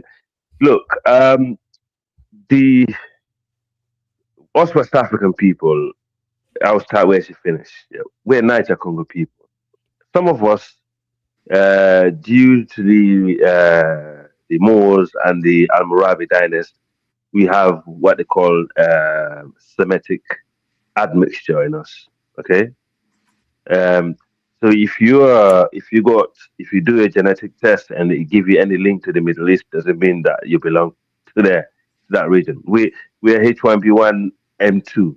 Niger Congo people are from our Y haplogroup from our father's side is well documented. It's uniquely one. That Niger Congo language is a fingerprint of that region called West Africa. So any other ethnic group that does not speak that language do not have that DNA. You're not West African. You migrate there some time ago. So that's why you can hear Hello is angry because calling people who are definitely because I one thing you can say a lot of things about the Igbos, they're one of the oldest ethnic group in West Africa. The Ijos, the Igbos, and those that you find in the far, coast of West Africa. These people been there since you know human beings started in West Africa. So to claim that they have any connection to Israel, that's just a myth. However, yes, we have different empires, we have different people who came to conquer, and basically we have different admixtures. Some of our men back in the day, they like light skinned women's. We still get that today, and they married and have different. We have different warrior clans who marry different um, groups of others and mixing our admixture. That's fine. There's nothing wrong with that. And I mean, I do not have any problem with the brothers, what they're doing. I think, to be honest with you, I commend them for what they do because one thing about me, based on where I come from, is Sierra we pride ourselves in religious freedom, and tolerance. You actually the story that you actually gave us earlier about Liberia, like coming to Liberia from the US, where you actually learn to survive on your own and see how it's like to gain that form of freedom. That alone is fascinating. And you said you had set up different communities, around the world, and I find that fascinating. And also, I mean, Israel is not an easy place to migrate and settle and actually trying to assimilate as a different group. That also, is well commendable to you guys. I actually admire that. Absolutely. And I mean, people should give you, the respect you deserve based on that because we know a lot of people have been online, they've been talking, coming here talking about, different cults, different sort of group, but they haven't achieved anything that you've managed to achieve so far. Um, but Israel, the Jew are Middle Eastern people, they're Semitic people, they're not African people at all. However, we have had African people who migrated from Egypt to that region. We have documented fact. Maybe these are the people who went there and How do mixed you with know the they're locals. African people? Well, Lewis, How do you will have your turn. You will have your turn soon, Lewis. Let Okay. no, Yeah. tell them to shut up, because we Dennis. have. But Lewis, we have two hosts. I just want to just to be orderly. It's not. Yeah. Go ahead, Yeah. Africa. I You hear got you. 40, Yeah. 45 seconds. 45 seconds. Go ahead. Yeah, and also we know Israel was part of the African Union for a reason because some part of Israel is bordered to Africa, some part of it is by the Mediterranean, some part of it is on the West Asia, where you call Middle East today. And if you go back, to history, we have had loads of people who migrated from Africa to the Middle East. So if you see people in West Asia that look Africans, don't be surprised because the trans-Saharan slave trade and the slave trade between Africa and West Asia is actually bigger than what you see in the Americas today. So if you travel around West Asia, you see black people, don't be surprised, or people that look like one. In fact, I met a guy from Syria uh, 2 weeks ago.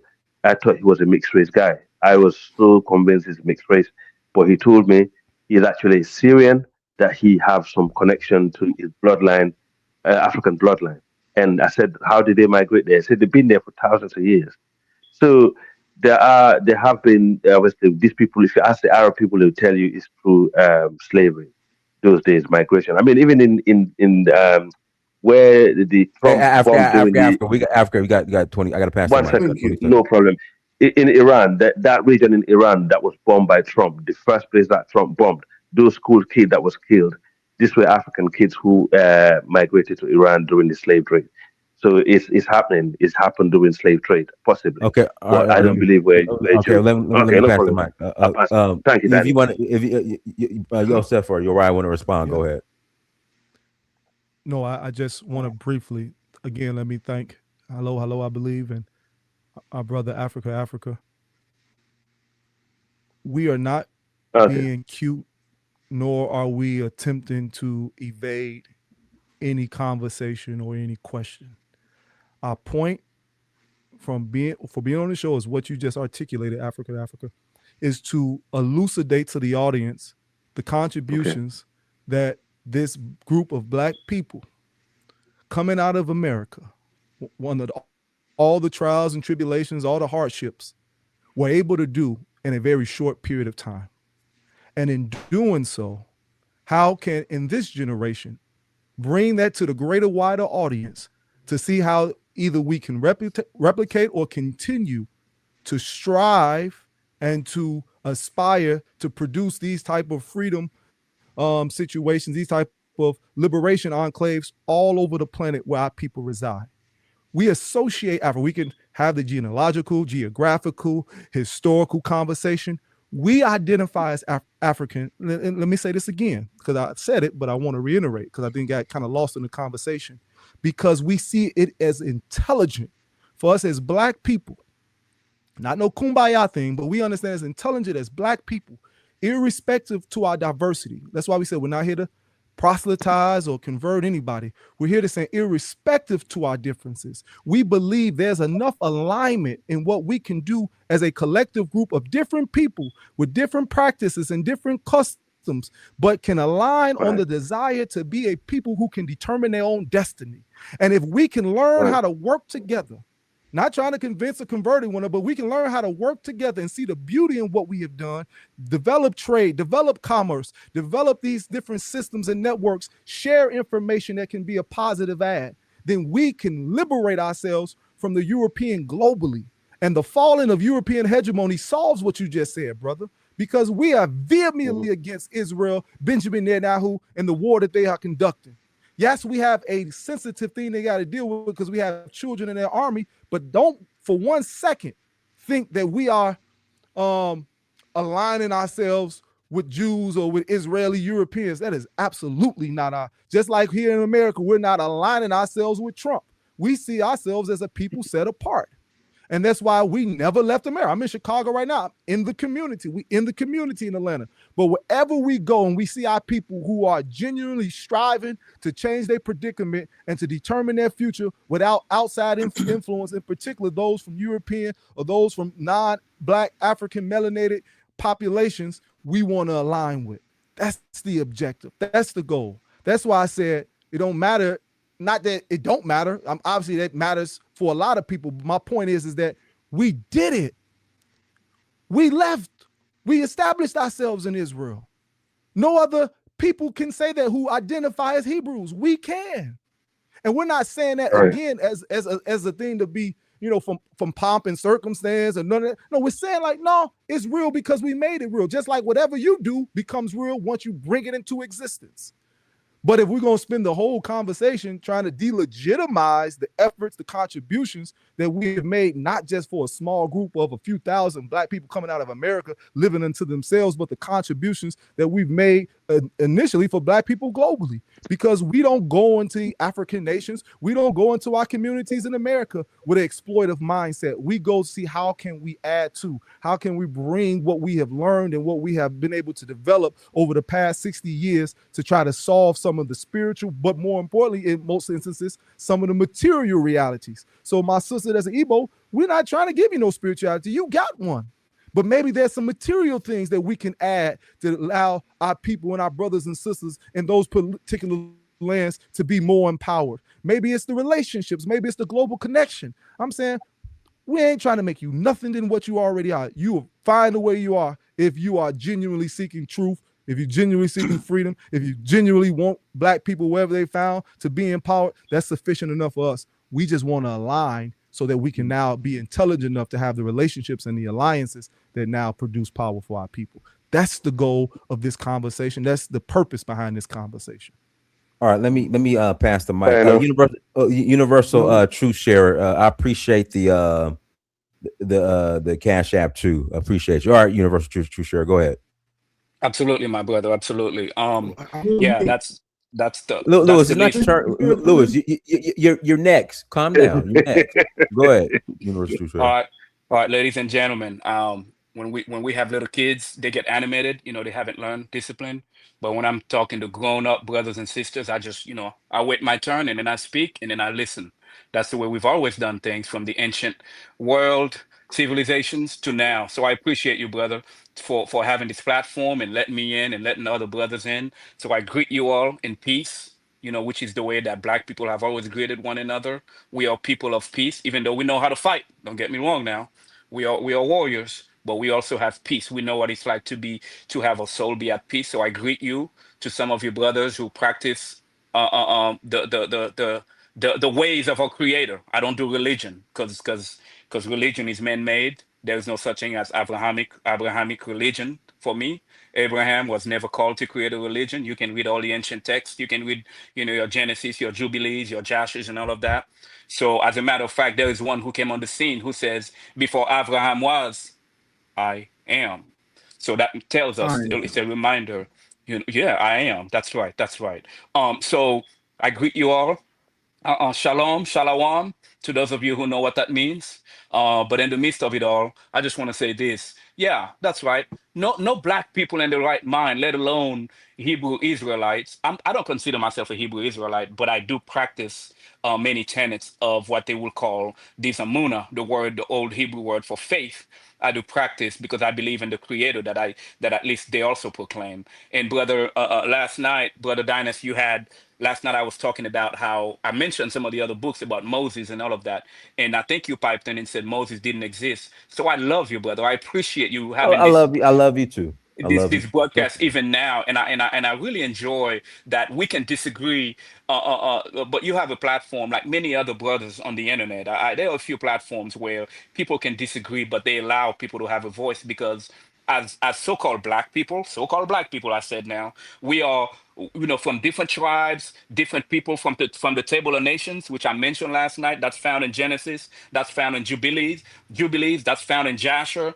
We know that we have different tribes, we have different people group, from the sons of Noah, from the seed of the woman that's also proclaimed in the beginning in Genesis 3.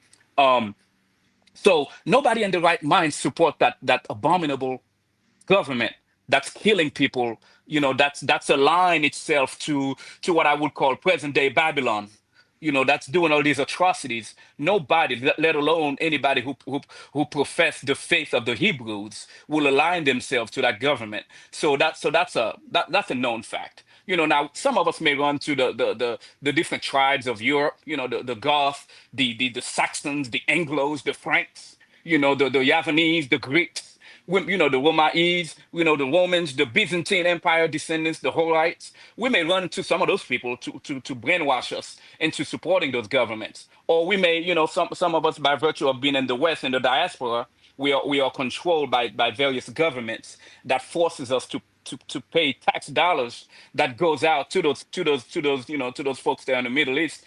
Actually, Middle East, no, correct me, Northeast Africa. So back to some of the points that I heard.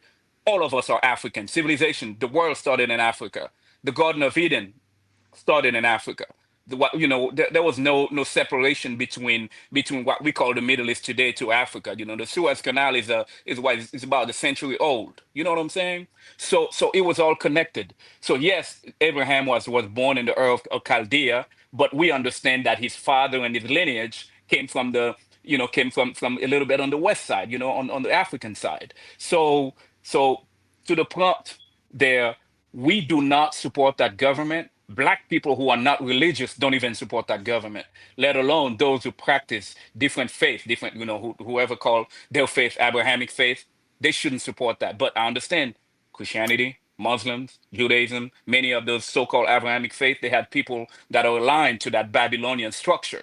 But at the very least, no black people in the right mind who have a soul, no Hebrews, no Hebrew Israelite support that government. Rev 29, Rev 39, we know what that means in the text. We don't support that government. And I yield. Yeah, hello, All right. Dennis. All right, Lewis. All right, very interesting what the brother said. May I take this opportunity to say a big thank you to you yourself, Dynast. You brought in two Hebrew Israelite brothers to explain things, which is nice. I would like to see the IUIC here one day. Hopefully we get to that. But let me say a big hi to the two brothers there representing Dimona, Israel. I follow you guys where I can from history way back. I'm an Ashanti man from Ghana of the tribe of Judah. So I'm one of your brothers, and I'm here to support very much what you guys are saying.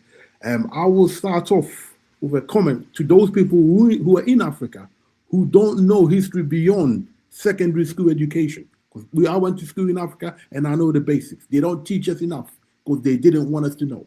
Most of our school system are still supported by European funding, so therefore they're not going to teach you that much history. So when it comes to history, our brothers and sisters who've been grown up in the Western world, they know more. Okay, so sometimes we need to go easy and listen to what they've got to say. Most of us don't know history beyond actually the Second World War. All right, unless we go into it deep, not let alone biblical history. And that's what Africa, he pushes Islam. And we only know Islam came in 500 years. Come on, let's not. Come on. No, those are facts. He knows that. Those are facts. I never do that in there, not one time, but just carry on. I had to shoot that one, brother. I had to shoot that one. But let me just say, let me start by saying if one speaks, he has to speak as an oracle of God. Okay, Zephaniah 3:10 is how I'm going to start this speech. And Zephaniah 3:10 makes it quite clear that from beyond the rivers of Ethiopia are my suppliants, the children of Israel. It tells you where they are. Well, why come the white man didn't tell you that when he came and colonized you? Because the white man didn't want you to know. So now we've got a chance to learn something. Let's go into the Bible and learn it properly. That's our book. It's telling you where the children of Israel are. We were taken into slavery. Hey, Lewis, can I ask a question, Lewis? No, you know what? While you're on pause, let me read these super chats because I know FBA online. He'd be like, "Man, you ain't reading the super chats," and he's right. Let me read these. Those of us who have had their mind open, and this is to my sister in there. Their mind open. Okay, we are telling you what's in the Bible if you care to know it. The Bible is telling you that from beyond the rivers of Ethiopia, this is where my children are. So we always lived in Israel for a long, Africa for a long time. The Bible makes it quite clear. I just got Lewis. It's the host talking. I just got a question. You are an Ashanti man. Ahead. You are an Ashanti man. Yeah. What does the Ashanti Hine agree with your saying? Yes, he would, because he come on. I'll prove it to you. Okay, anthropologist. When the white people went around the world, no, you didn't answer my question. Okay, let me prove it to you then. Okay, the current Ashanti Hine represent the kingdom of Osetutu II, who at the first who started this current Ashanti kingdom from the 16th century. Prior to that, we were under the old Ghana, which had the Ashanti kingdom down there, and we were chased out of there by who's that rich guy who went around selling gold everywhere? I forgot his name. He became a Muslim. Yeah, that's it. Richest man. You're not making any sense, bro. I'm well studied when it comes to that history. I'll drop the link for you. You're not making sense. I know, yeah. Unless they convert to Islam, they must leave. And that's how we left and we came to our present place where we were. Before that, we were in a northern region that we now know as Canaan. We were in those places. In Egypt, those places. We came down, we traveled. And if you look at a book by Dr. Livingston called The Genius of the Bantu, you will see the travels of many people, how we end up where we are in Africa. That's an Can I interject, please? No. Okay, I gotta pass the mic. But no, Lewis, see, hang Lewis. on. I ain't even got to my point. No, but Lewis, This, I don't want to turn Lewis. Lewis, it's the host talking. It's the host talking. But Lewis, see, the issue I Are have. you gonna let me Lewis, let me. I'm talking. Lewis, let me. show. Lewis, it's the host talking. Lewis, the issue I have with you being a Shanti man. Yeah, I'm All right, and explaining when where I come from. let me finish.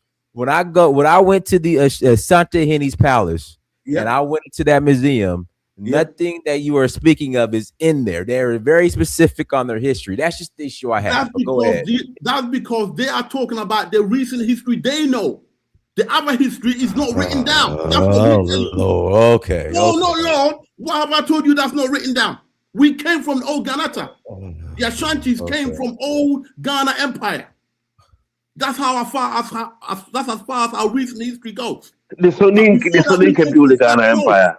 No, hang on. Before that, we came from further north, and further north of that is Egypt, is Israel, is Canaan. So what the hell you got talking about Israel and part of Africa? We traveled from there, and we came down, and it is written down in the anthropology book by Dr. Livingston called "The Genius of the Bantu." Your white I live and breathe that history. Hold on, Lewis, you got 45 seconds, and I got to pass the mic to Kidola. We are the Israelites of the Bible, and if you don't want to believe it, well, that's good a luck to lie. you. No man can come to God unless God draws him. He's drawn this man, and the rest of the Israelites who are in Africa, in America, they're going to know the truth. If you don't know the truth, you're not supposed to know the truth. It's only 144,000 from each tribe that God needs anyway. He doesn't need the rest of you heathens. So good night. All the best to my brothers there. I love to see you on the Dynast Amir show. Hopefully we get the IUIC on here and knock some head out. We need some tough people up on here because we got to listen to these Islamists and all these fake people worshiping at the shrine of God knows what, Mayat, all that nonsense. Yeah, the Israelites of the Bible. Enough of this. Shut your mouth. All right, hold on. Okay, all right, Lewis. Thank you. Right. I got to read the super chats. I'm gonna pass the Kidola. And then if Yosef and Uriah want to respond, they can. It's not because it's not your turn yet. Only I'm going in order. Okay. Yeah. Thank you. All right. FBA Young Lion. Thank you for that. Holla. Pharaoh Mizram is pseudo as hell. These borders were constructed by the white man. Even the concept of continent started with the Greeks. FBA Young Lion. Thank you for that. Holla. Ask them, do they have communities in other African countries? Do you guys have communities in other African countries? Yes, sir. Chief among them, Kenya, South Africa, Liberia, Ghana, Tanzania. But we've been throughout Uganda. Those are strongholds, like actual communities established. But we've got brothers and sisters in the Congo, Uganda, even in Egypt. So we got our people everywhere. But as far as stronghold communities, Liberia, Ghana, Tanzania, Kenya, and South Africa. Okay. FBA Young Line, thank you for that. Holla. Even in the Mona Israel, Black people still don't change their smoke detector batteries, apparently. Shout out to FBA Young Line, thank you for $1.09. Holla. This guy is a hotep. What is the difference? FBA Young Line, thank you for $4.99. Holla. I once saw a video of Winnie Mandela and Stevie Wonder giving a powerful speech in Mona Israel. Is this true? FBA Young Line, thank you for $9.99. Go ahead and respond. Is that they did? Winnie Mandela came to Israel, Mona Israel, on the request of my father and our spiritual leader, His Excellency Ben-Ami, and my father, Prince ICL. And what was profound about what she said is that what we had been able to do at that point, was maybe about 40 years, she said, is a light for the continent of Africa. She actually said that we are the spiritual Mecca for Africa. Those are Mother Winnie Mandela's words, not mine. So yes, but Stevie Wonder came in, and other Bobby and Whitney, the Temptations, I mean, on and on and on. But Stevie came and performed, and he spoke, but the speech was Mother Winnie Mandela and what she said as it relates to what she experienced by visiting us in Dimona. All right, FBA Airline, thank you for $9.99. Holla. Ask these brothers if they ever heard of Simon Kimbangu or Kipavita. Both were Congolese religious figures who believed the ancient Hebrews were Congolese in the early 1700s. Yes, we are familiar. I am familiar with them. I don't know if my brother is. I'm actually I was doing some research on the Congolese, present day Angola, where I had to on my book. So yes, to answer your question, I'm familiar with those brothers. Okay. All right. Go ahead, Kidola. Oh, thank you, Dynast, for allowing me. And I think I will talk to Louis later because you see, it's good. When you people be taken from Africa, you people went to the States. You people were looking for supernatural power that will free I you don't think people. he's there, Dynast. You know, people What? were looking Go ahead, Kidola. you people looking for supernatural power that will free people from the hands of the white man. So a lot of things were fluctuating to people's mind. Hebrews that was being formed with other type of religion like Protestants, whatever it is, Anglican. This is a type of new religion. If you ever been to Africa, Africa don't know. When I mean West Africa generally, I talk about Nigeria now. These so-called Hebrew Israelites, we don't know nothing about them. We have what called a very thick culture that can never change. That be there before the white man came. That be there for a very long time. So we practice different type of culture that stick with our ancestors up to today till we die, and everything will be there. So these new musicians you mentioning, Winnie Mandela, these are people who were fighting for independence. She is nothing than honorary citizen of South Africa that is fighting for its own freedom. So you cannot bring her into a deep culture of Africa that is very thick, very, very thick. It's like a vote stick. You can't break it. No matter what you're doing, that's our worldview. The Igbo you're talking about, I live close to the Igbo as my body. The Igbo men, the Igbo people, these are people who worship big trees. You know, they worship their gods. You know, when you went there to marry, when you married to or you went there to marry their children, you will see their traditions started pumping out. And they don't joke with it. You know, no matter what it is, they don't joke with it at all. They don't claim Jewish or they know anything about it. Even not for the British or the white man that came to introduce Christianity for them, they don't even know nothing about Bible. Bible was never even introduced to us. My grandfather don't even know nothing about Bible before he died. The grandfather, do you know what the Bible said? No.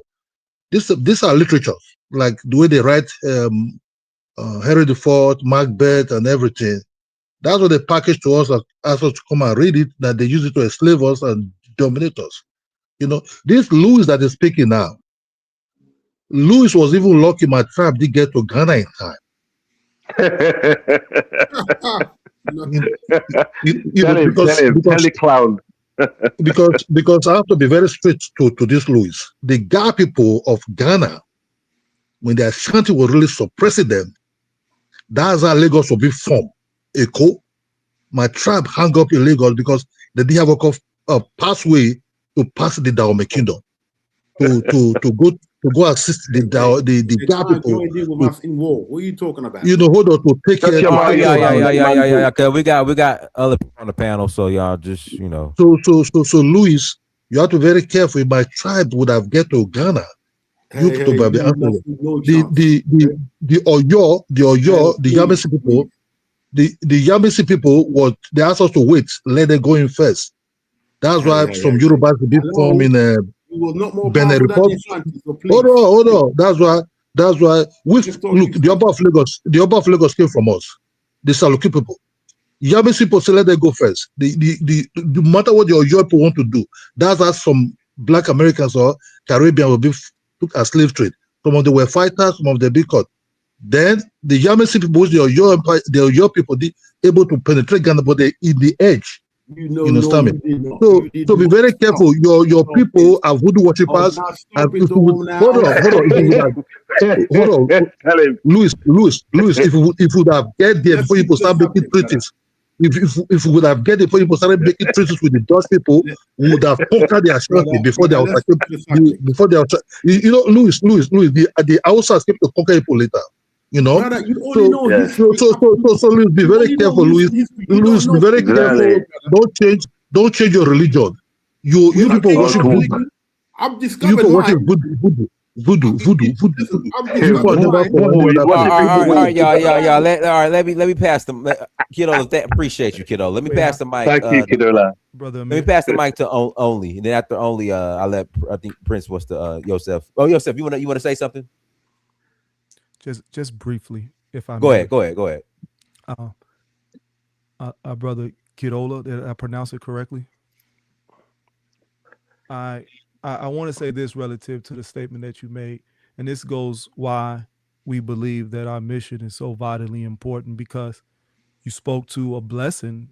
I would say that your family has not been affected by Christendom and some of the European tactics, but that hasn't been the reality for the whole of Nigeria, nor has it been the reality for the whole of Africa.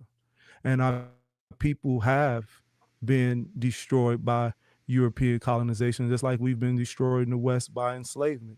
And so when Mother Winnie Mandela, and we understand the diversity in Africa, hell, we understand the diversity in South Africa, the different tribes and the different dispositions, some of the reasons why South Africa is currently facing some of the issues that we're seeing right now. But we want to speak to what we can align on, because as long as we have these interfighting about different religious persuasions or religions or spiritualities, and we're not looking at the crux of our condition, then we all suffer. And so what Mother Mandela was stating, whether you believe her proposition or not, she was saying that as a woman from our own struggle for liberation and freedom, have seen the value in what these Black brothers and sisters have been able to do against the odds that they were up against. And she was not able just to draw parallels from our experience in America, but she was able to draw parallels from our experience in Israel. And so she spoke to it. And it's not just encouraging words, it's a reorientation of thought, that if we can truly align, again, unity is something too far away. We got to start with alignment first, right? So if we can just align on, okay, can our audition be significantly improved if we have the ability as Black melanated people? I know nobody likes no terms, so I don't know what to say no more. African, Black, everything is negative now. So as melanated people, we can align ourselves on the premise that there has been no process of progress, or there has been no elevated state of existence for those people since Europeans have been dominated in this planet, since European has have hegemony on this planet. And if we say that that's the case, how do we solve this issue intelligently? What putting all these other minute things to the backside, and don't they have significance? I'm not saying that it don't, but we're here saying probably the only Hebrews you will find. We don't want you to be a Hebrew right now. That's not our position. You are who you are. We'll deal with that later. We're saying that what have you done that can contribute to the advancement of our people, can help what we're doing? This is what we've done. We'll start off first. Look at all the stuff that we've done. Can you use any of this information? Can you use any of this experience?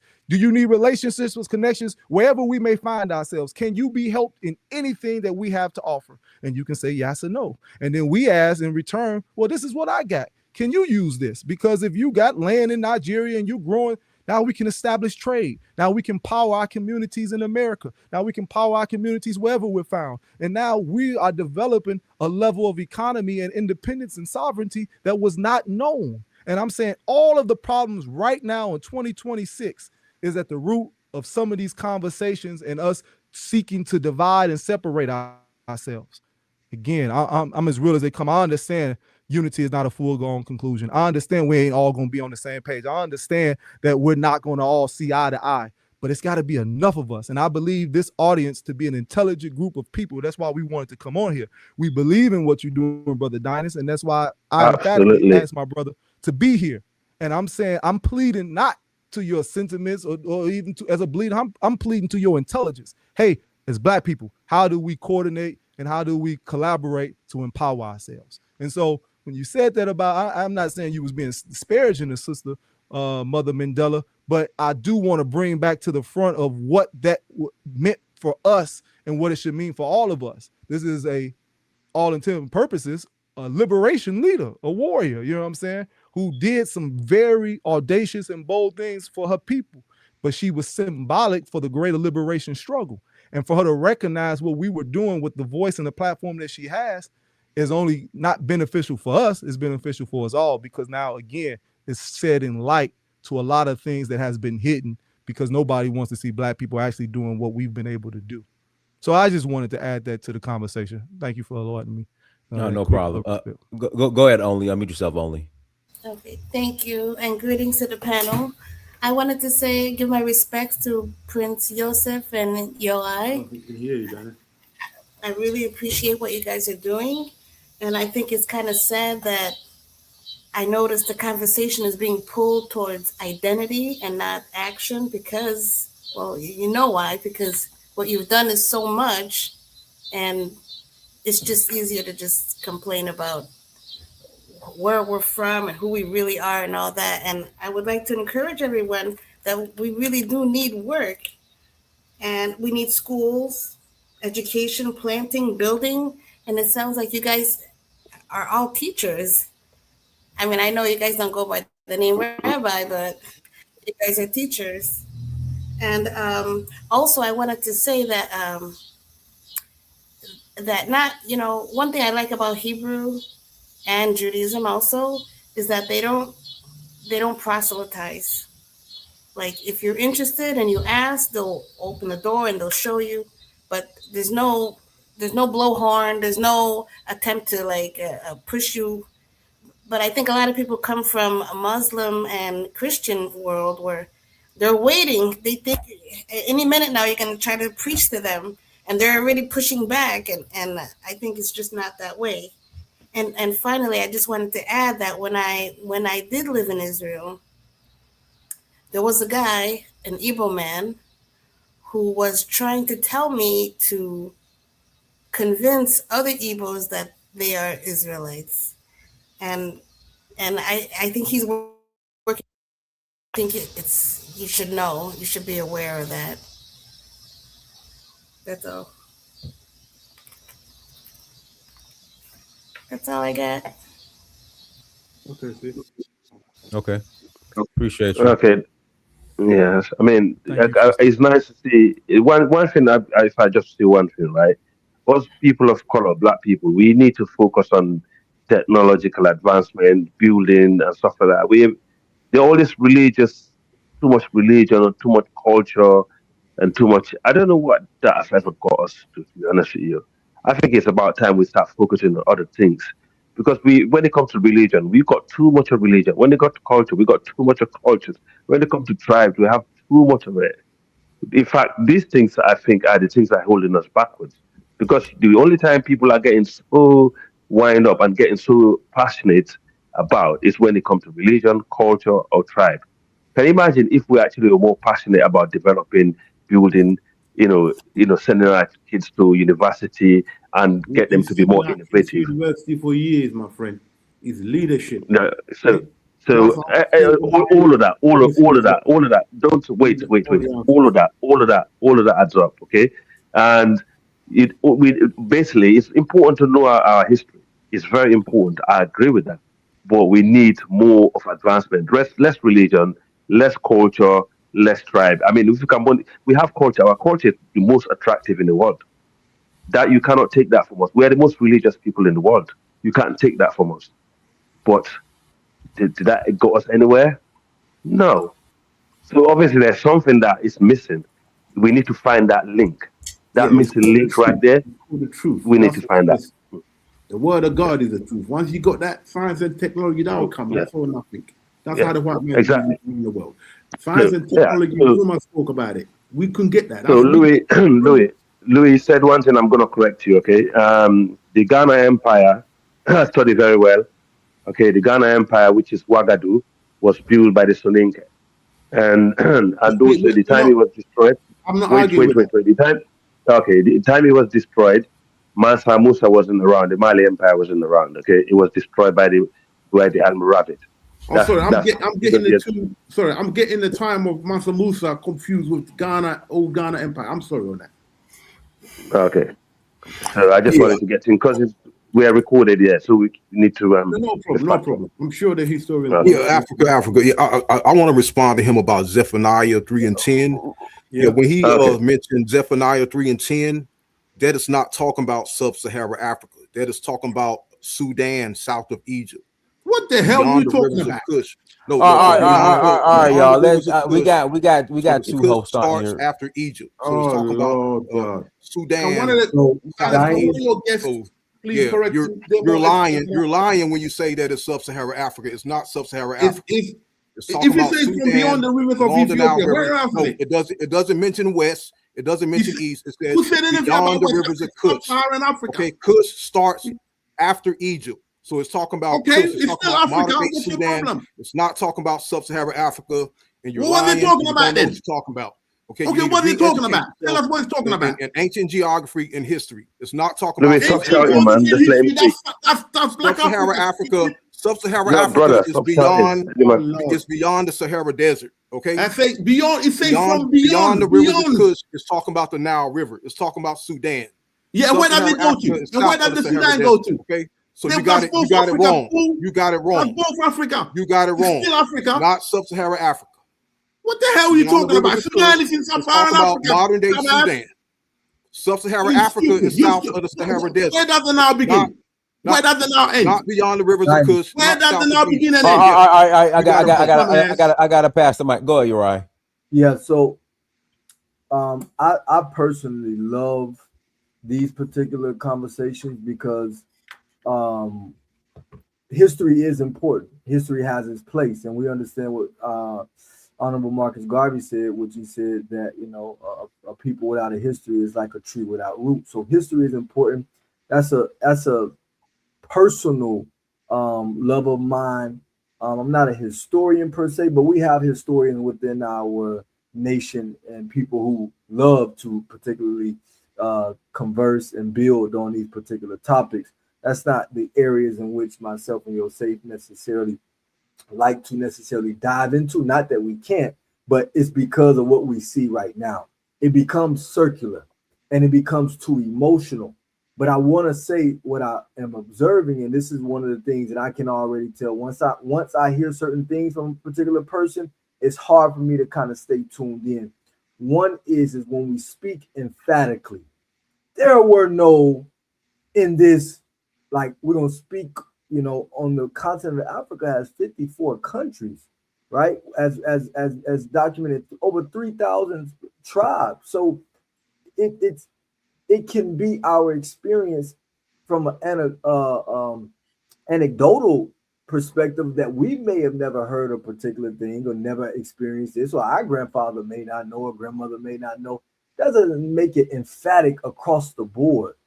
And when we hear certain language like that, then it's hard to hear anything else that says out your mouth. Well, or we get too emotional and we start cussing and things like that. It shows that this is more of an emotional belief system than it is that we're actually trying to build on these facts, which is why we just stay away from it a lot of times altogether, because there's nothing that we can get past. It becomes that.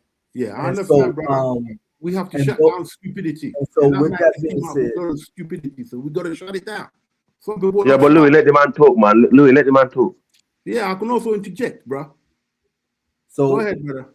So with that being said, Dynast, we still like to be able to kind of keep it on as relates to the subject matter, as relates to how we can coexist with all of these things as African people, that we can agree on.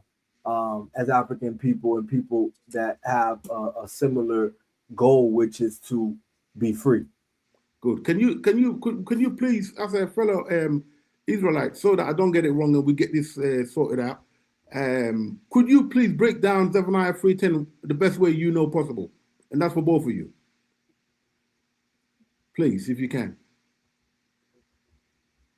Yosef, would you want to? I said, could you please break down Zephaniah 3:10 the best way you know possible, or to your understanding for us? Please. It speaks for itself, brother. let me can I jump in here? No, guy. Hold on. Let the guy, Louis, calm down. Louis, calm down. Calm down. Okay, calm down, brother. Wow. Come on, man. Brother who's an expert who break down Zephaniah 3:10 because well, Louis, you got to let him respond. Go ahead, okay. Wow. Yeah. So first, I'm quiet, one, because I genuinely love to hear, the conversation of my brothers and sisters. Second, I am a guest on this platform, and so irrespective to me being the featured guest and my brother being a featured guest, we're still guests, and so we want to keep our decorum. I want to, if I may, brother, and I'm not trained not to answer questions, but based on how this is going, and that's why we said we shine away from religious conversations. And Bro, every time you flip the it's a goal, basic math. yes, sir. Yes, sir. Oh God. What I'm saying is this: is that has nothing in this particular instance to do what we came to So speak beyond about. the rivers of Ethiopia, you don't know where that is in the world. We know, Beyond but the rivers of brother Ethiopia, Lewis, you're a Can if I I, scholar. may, Louis, It's Louis, on the for river of fuck's sake, Shut up, Ethiopia. you can you Islamic. just shut up? On the river of Ethiopia. Come off, man. All right, y'all, calm down. Lewis, calm down. brother Prince Lewis, we stated that at the very beginning our position on what we believe to be Africa. We've answered that question already. You know what I mean? We spoke to that. Right. We So spoke to it why don't you culturally. answer We the spoke to question? it So what is it then? because When the Bible, we've brother, when the answered Bible says from beyond the rivers of Ethiopia, what's it talking about? Is it talking about China? Is it talking about China, brother? Lewis, let him respond, please. Lewis, just chill out, Lewis. we spoke to that already, brother. And so we've already Okay, I don't remember identified that part. So this is a different conversation that you and brother Pharaoh is having, and that's fine. But we ask respectfully that question was not for us because we've already answered it, and that's why we're gonna go back to what we What, identified to Zephaniah be 3:10, you answer Africa that? I and didn't Israel. catch that. I didn't catch that.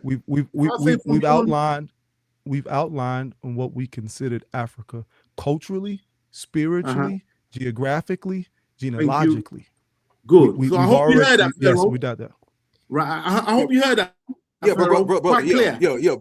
brother. Don't you know that word beyond that's used in that scripture that is also used for beyond the river Jordan? So you're trying to tell me beyond the river Jordan is I'm somewhere in talking about Spain? beyond the You're rivers trying to of say beyond the Ethiopia. river Jordan is somewhere in Spain or in Italy? Hello. It's Let me help you. talking about the river Let me help you. Ethiopia. It's not talking about Let me help sub-Saharan you. Africa. Let me help you. His landlord, When the Bible, gonna kick him out. let me His help landlord is you. gonna kick him out tonight. Let me help adding you. your own Let lies me to help you, scripture. my friend. You're Let me adding help you. lies to Louis, you're Let gonna me get kicked out, bro. Your help landlord you. will kick you out. Stop shouting in the small bedroom. Let me help. Shut up, you Islamic Scripture fool. speaks I'm for answering the itself. question.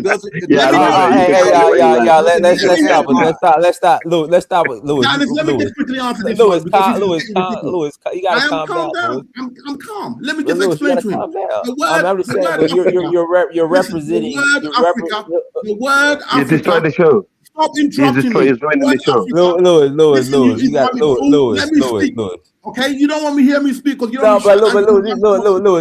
Lewis. No, Giannis, let me Lewis. just answer the guy Lewis, the question. host is talking. You're not gonna talk over him. I'm gonna remove you. But Lewis, this is the problem. So I want to be very careful because I don't want to pin certain sects against each other.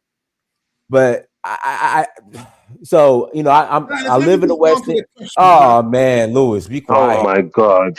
Goodness, Stop. Lewis, have some self control. Okay, I don't want to pin certain sects against each other, but oh God, I want to be very careful when I say this. I just think like your sect and like some of the other sects kind of make the brothers that we have on their side just make them look bad because I lived in the West End. I used to go to Soul Vegetarian. I started going there in 2007, and they are, as you can see, they are completely different and more calm and have the form. And you guys just it drives people because away. it's very simple. I'm a student of the Bible, okay? And we got a Pharaoh Kemetic trying to tell me about the Bible. Okay, the brother answered the question perfectly. He said he's already answered it by describing where Africa is. Okay, but what this idiot Pharaoh don't understand is that the word Africa is not in the Bible. Okay, the word Africa is not in the Bible. Ethiopia is described as Africa. Libya, Mizraim, Egypt, Sudan it's not even in the Bible. Okay, so we're talking about a word that was there before Africa came. Okay, so he's talking about Black Africa. So I don't know where the hell this idiot Pharaoh is coming from. Just throwing his 2 cents in, trying to stir shit up. It's quite clear. That's the evidence that shows where the children of Israel own are. lies to the If Bible, you brother. do, no, not in my own mind. That's what the Bible says. That's what the Bible says. But you don't want to believe that. About So you just Sub-Saharan throwing bullshit Africa. out. You made that up. It's a black man's book about black people. Says Who's nothing Africa? about Sub-Saharan Africa. Zephaniah 3:10 is about Africa. That's Ethiopia. You gotta let it speak for itself. Ethiopia, idiot. Ethiopia is Africa. Okay? Ethiopia is Africa. The current Ethiopia you got now, that's Abyssinia. So when it wrote this, that was before the name Africa came. All right, Sub-Saharan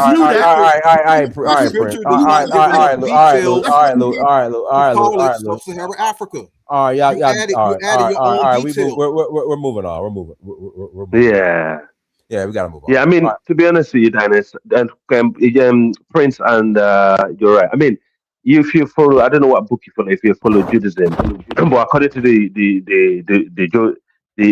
book that you follow, Christianity don't even exist in your book, right? Because if you ask a Jew, they will tell you Christianity is came 300 years after so-called Jesus.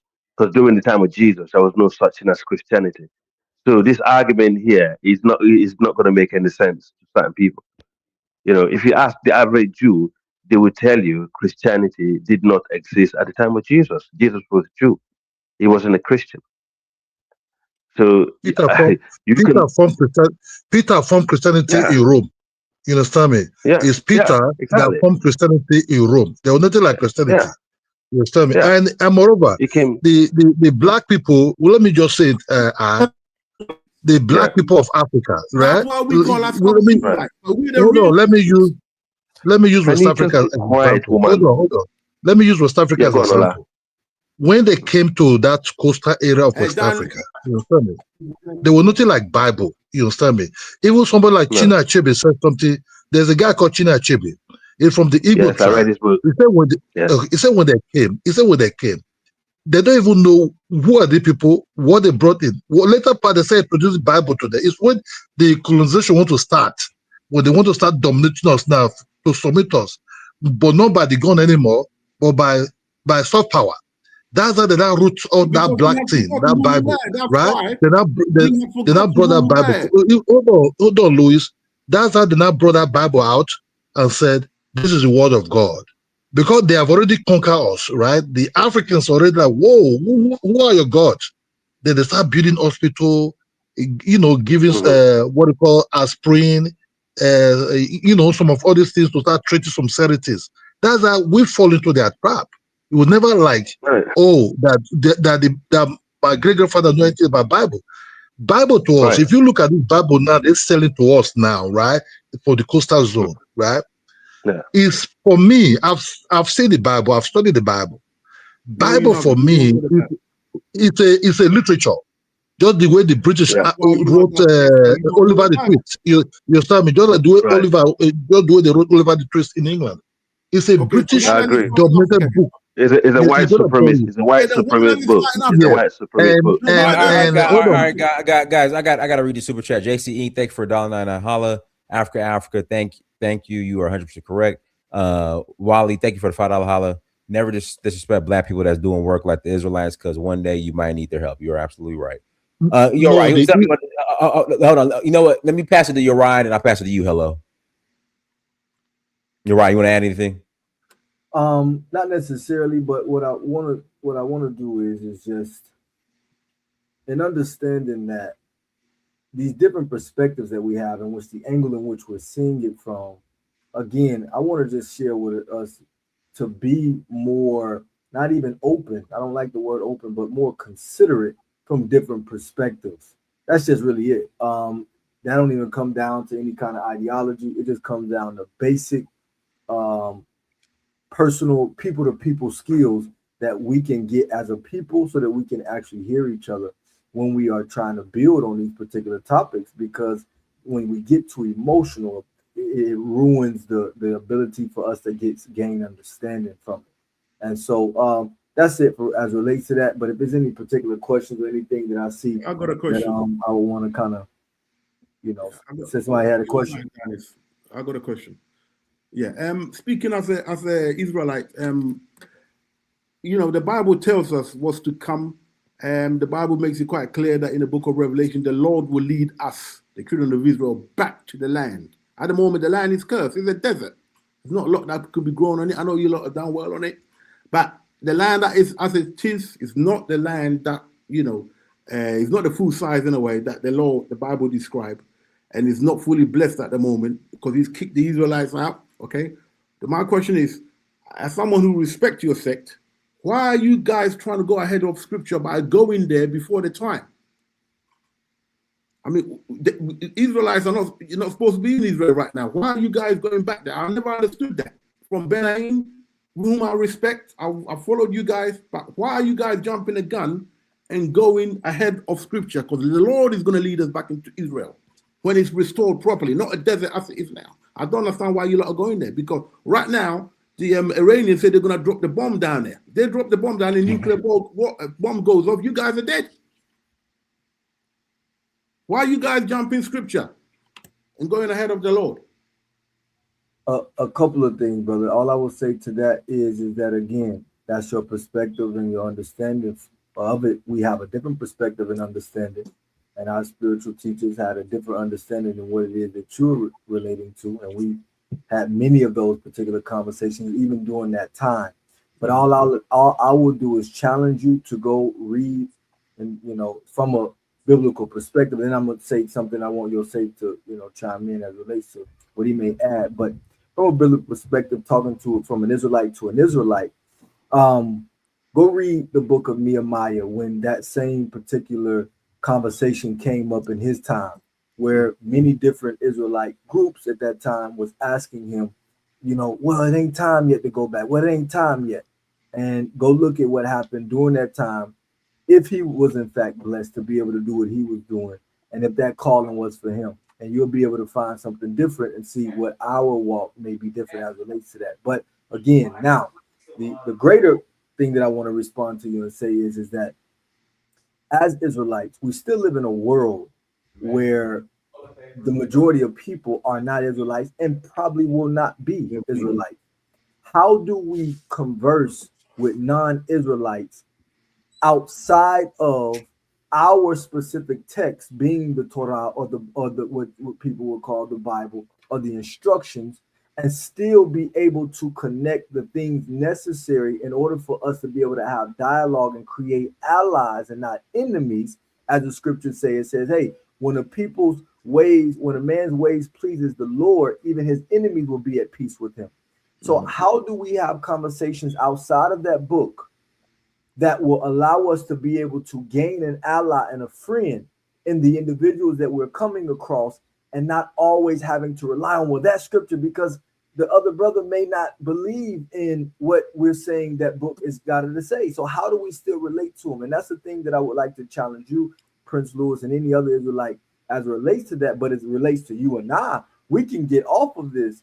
We can have dialogue, right? About, okay, what's your interpretation of this scripture? Why did we do those things? That's a legitimate question. I want to spend time and actually answer that and show you how we've gotten to that particular conclusion, and to show how providence has helped us to be able to do it. There's no absolute way that we have been able to survive this long and to produce the fruit that it has produced. What did it say in the scriptures? We'll know a tree by the fruit it produced. Once you see what we produce, there's no doubt to see. I'm aware. Let me. Can I jump in? Yeah, go ahead. Go ahead, True Sarah. Go ahead. Yes. Oh, then well, hold on. After that, Prince Joseph, you can go. Then I'll pass it to hello. That sounds good. Guys, and then guys, let me know how you are on time as well. Okay, no problem. Go ahead. Okay. All good. Yeah. So about what the brother just said, I'm curious to. My only concern about being in the land for any Hebrew Israelites, anyone who feel and know that they're and want to serve, or Elohim, it's that when you go over there, if you participate in the affairs of that nefarious government, if you join the forces, the ID, I don't want to get your platform shut down. If you join their army, if you participate in nefarious activities, then you are no longer an Israel, a Hebrew living by the ways of that we've been commanded through scriptures. I don't do Bible. Bible is a Greek word, tabibli, tabiblia, which which is a whole different thing. I do scriptures, we do the Tanakh, the Torah, the Nevi'im, uh, if you participate in their affairs in such a way where you co-sign and you follow, that's the challenge about being over there. I'm not saying that some people cannot be over there, but we know we have warnings from Jasher where there were many Hebrews who thought that they should leave Mitzrayim prematurely before Moshe came to them, before he came on the scene. They tried to leave and they got their butts spanked and they had to go back. They were embarrassed. So I'm not necessarily against you for being over there. It's just that when I hear some of our people are over there and then they're participating, they are basically living like the rest of those people over there. So Yeah, that's because the they're one fighting thing their I want honor. to say. Yeah. Exactly. So the other thing I want to say is, in light of that, I want to, open, just basically tell people that when it comes to the faith that we practice, regardless of what group, what tribe people may call themselves, within the faith of Abraham, within the faith of Noah, within the faith of Enoch, of Seth, of Adam, that goes all the way back to the beginning, to the first man, the black man created in Africa. It's that you got to open the scriptures. Don't just go for the Greco-Roman translation of our books. Don't just go for our history, because our books have been tampered with and they've created religion by which they travel all over the globe to get us to worship images of beasts that we had nothing to do with. For example, if you read Enoch, I would encourage a lot of you to read Enoch, because once you read Enoch, you get to the last chapter, your eyes are going to be open to some things and you're going to be like, whoa, let me read some more. Okay, that's all I'm going to say about that. Because a lot of us, particularly black people in the diaspora, black people in Africa, in the motherland, we don't read those ancient books. We get our stories from those ancient books from the Greeks, the Romans, the Byzantine. I don't want to keep naming all these European tribes and people groups. But one thing we do know, Brother, the Book of Enoch is one of the most. Hey, yo, print, Louis, let share. You got 30 seconds. I'm gonna pass it to Prince. Let me cook him. Let me cook him. The Dead Sea Scrolls discovered, that they got out from the cave, a test confirmed to the Book of Enoch. It confirms to all those books that you have in the Bible and other books that are not there. So guess what? If you don't trust that book, then you're not going to trust a whole lot. You might as well hang it up. All the other books. It's cool. But I got to pass the mic. Go ahead, Prince. So there's I got evidence. go That's all I Prince. want to say. Go ahead, Prince Joseph. Yeah, I'll be very, very brief. You asked the question, brother, how do we know it's time? And I want you to hear my answer, not as an oversimplification, but again, I have a responsibility as kind of like a spokesman to speak in a language that our people can understand. So excuse me if I don't use an over-religious or perceivably dogmatic language when I'm having a conversation like this, because the interest of the conversation is to, bring light to what we're doing. But to answer that question, I'm going to say it simply as this. It's because we're doing it. If we were out of season and out of time, we wouldn't have lasted a day. We wouldn't have lasted a day, brother. And I don't mean that to be cute. And I'm saying, you're saying, well, you got brothers and sisters that's over there in the army. Yeah, we do. You got brothers and sisters that's doing things that is out of order of the commandments and the laws of Moses. Yes, we do. But we got more that's living a righteous life or seeking to live a righteous life. We got more who've dedicated their complete adulthood and have produced children who are following in their footsteps, such as myself, who still have the same mind and orientation to see the vision come into fruition and to make sure that it never dies. It wouldn't even be, if we believe the charge over there, brother. Louis, chill out. Louis, some decorum, self-control. It's just a little thing. Some self-control, Louis. I have. My apologies. No, go on, brother. Go on. Yes, sir. You don't have to agree, but I want you to see what I'm saying. We're not stupid people. You don't have to agree with what we're doing, but we're not unintelligent people. And everything that we've tried to the best of our ability to express was those who have seen a problem and sought to solve that problem. And in seeking to solve problems, other problems arise. But guess what? We're going to deal with those as well. And so our whole existence, our time being in that land, has been using the platform that we have, the foundation that we have, to solve our issues, but also being intelligent enough to know where we can't actually find a solution in that which we've established ourselves on, that we seek the appropriate information that is in harmony with that foundation to then further solve our problems. It might have been you, Brother Prince Lewis, said that Iran may drop a bomb. Well, by that notion, hell, Russia or China could drop a bomb in America. He's gonna let me say this, brother. Let me say this. Listen to what I'm saying.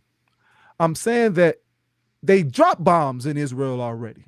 Now we're talking about atomic bomb, then it would have to be those who we believe who have in possession of it. And it'd be the American government or China or Russia or some of that. My point is, nobody's stopping nobody from doing anything. We all live under the threat of these megalomaniacs and their impulsiveness.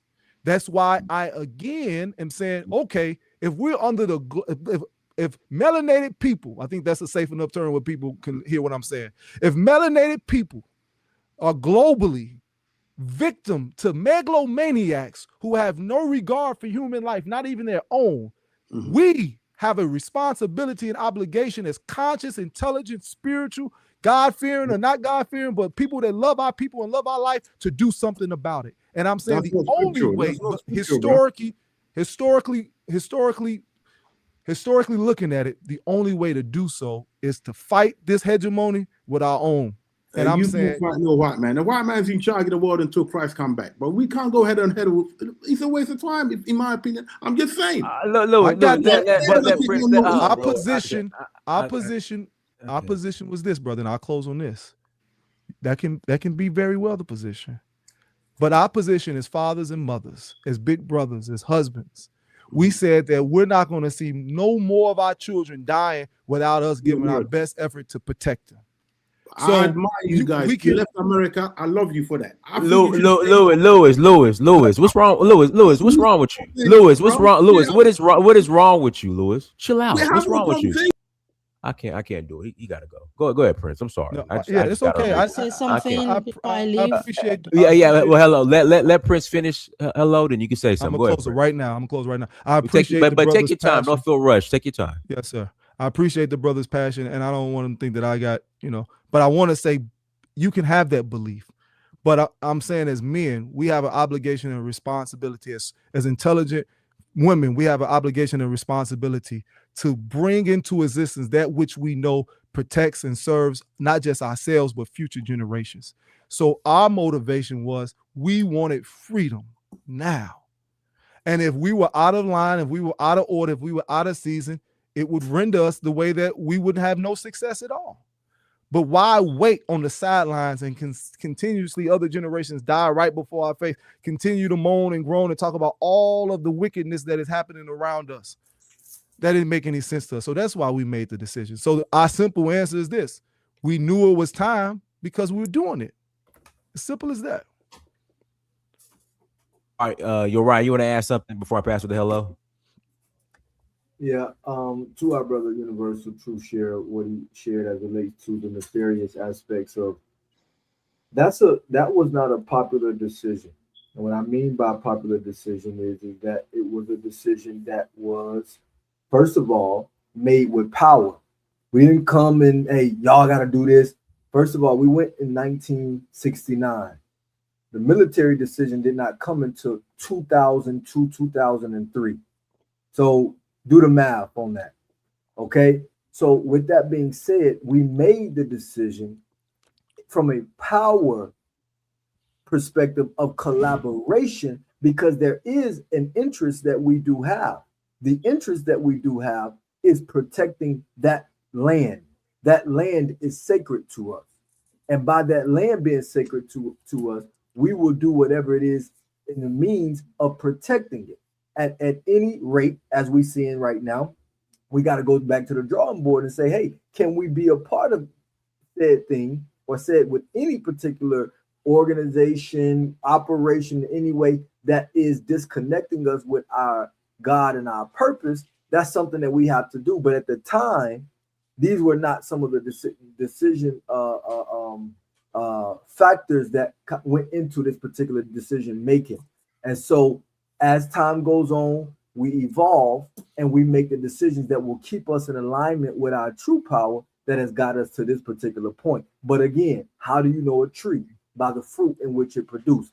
We're on this platform right now because, again, Dynast mentioned, I know Dynast from even coming to our restaurant, for years, and an institution that we brought teaching people about veganism in the 1970s, that it was less than 100,000 people in the world who identified with veganism at that time. Now we're talking about over 100 million people, where in Japan alone, they're on track to spend 260 billion in vegan innovation. In Germany, 1.8 billion in vegan innovation.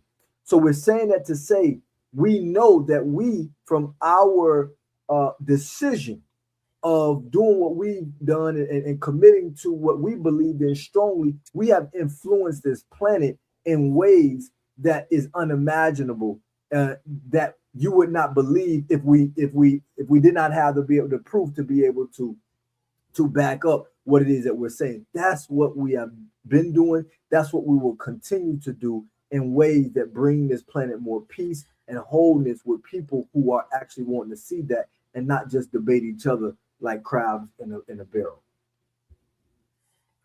All right, go ahead, Hello, and then we'll close out. I'll let the brothers have the final word before we close out too. Go ahead, Hello.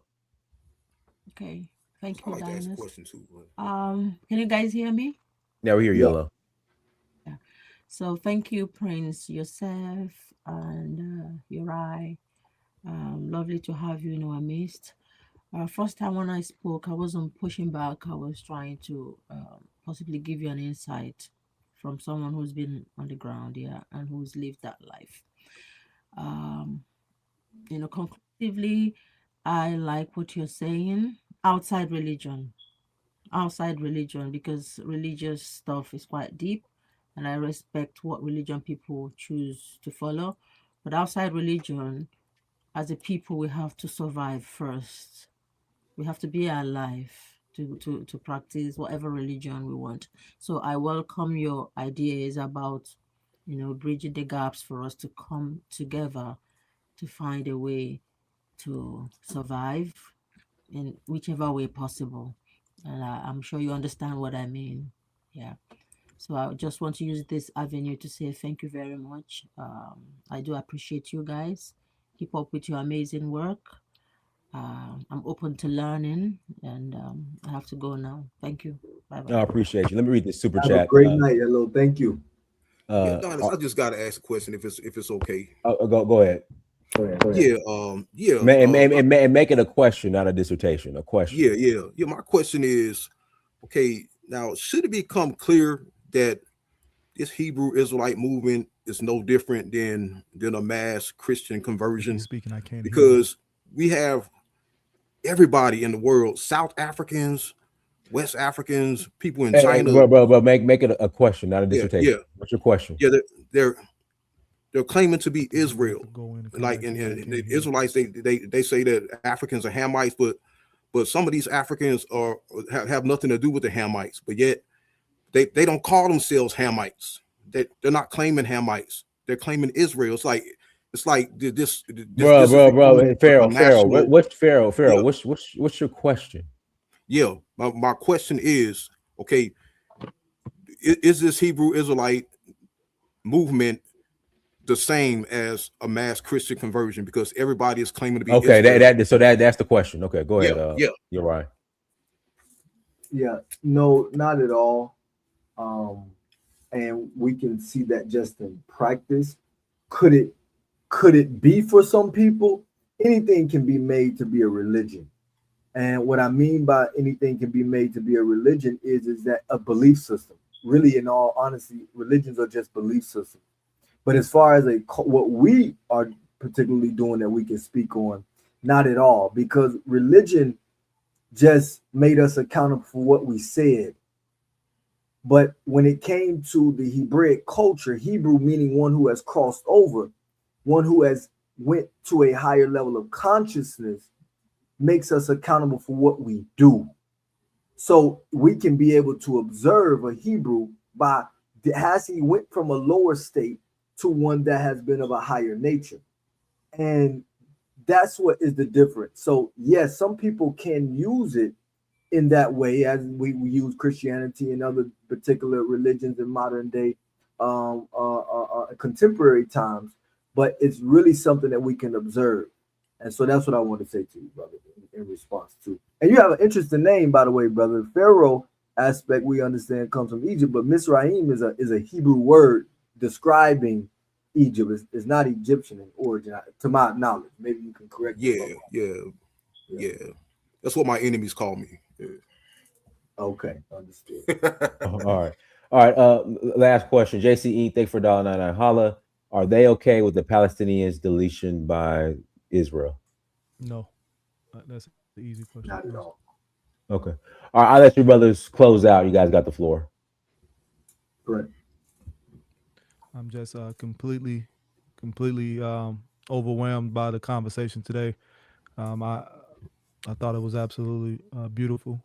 Again, we understand what goes with, having a position, making that position public, and dealing with some of the details, the minutia of what we did versus, what has been told or what has been shared that we have done. And so we just wanted to bring correction, and we want to come back and have more conversations going forward. But we're real people doing real things. We're really in our communities when we're in America. Like, we live in America. He lives in Atlanta. I live in Chicago. You can't come to Chicago and not know about what my family and what myself has been able to do at a grassroots level, because we're serious about the liberation of our people. But we're equally serious when we travel to the continent, when we go, to our home in Israel. We're about contributing to the growth and the elevation and the evolution of our people. And liberation is our main focus. How do we liberate our minds, our bodies, and our people, from the captivity, both mentally, physically, that we've been subject to. And so that's our objective. And I appreciate all the comments. I appreciate all the conversations. And I appreciate you, Brother Dynast, for your platform and Anytime. you offer it up to us. Yes, sir. It's been an absolute blessing. So Anytime. I'll go, Uri. Yes, sir. Dynast, man, my brother, always appreciative again for your work. I love it. Dynast, man, well, let's really talk about getting, this Africa piece, man. Whatever your next trip is, you'll say we need to go with our brother doing the moves and show what we have to be able to, offer in that way. That's what is really important. And for me, as far as everybody listening, if there's somebody out there that want to connect with us, a few of you asked on the comments and on the private chat. My particular Instagram is Yorai, YORAI _, the last African. Okay. And then my brother's is at Melik, MELEK, Yosef, YOSEF. Is that right, Yosef? yes. Okay. So definitely looking to connect, looking to continue the dialogue. And Dynast, man, appreciate you so much always, brother. Hey, man, I appreciate you. Everyone, thank you so much for joining. Like, share, subscribe. Until next time, family. Dynast Amir, search for Huru. Peace.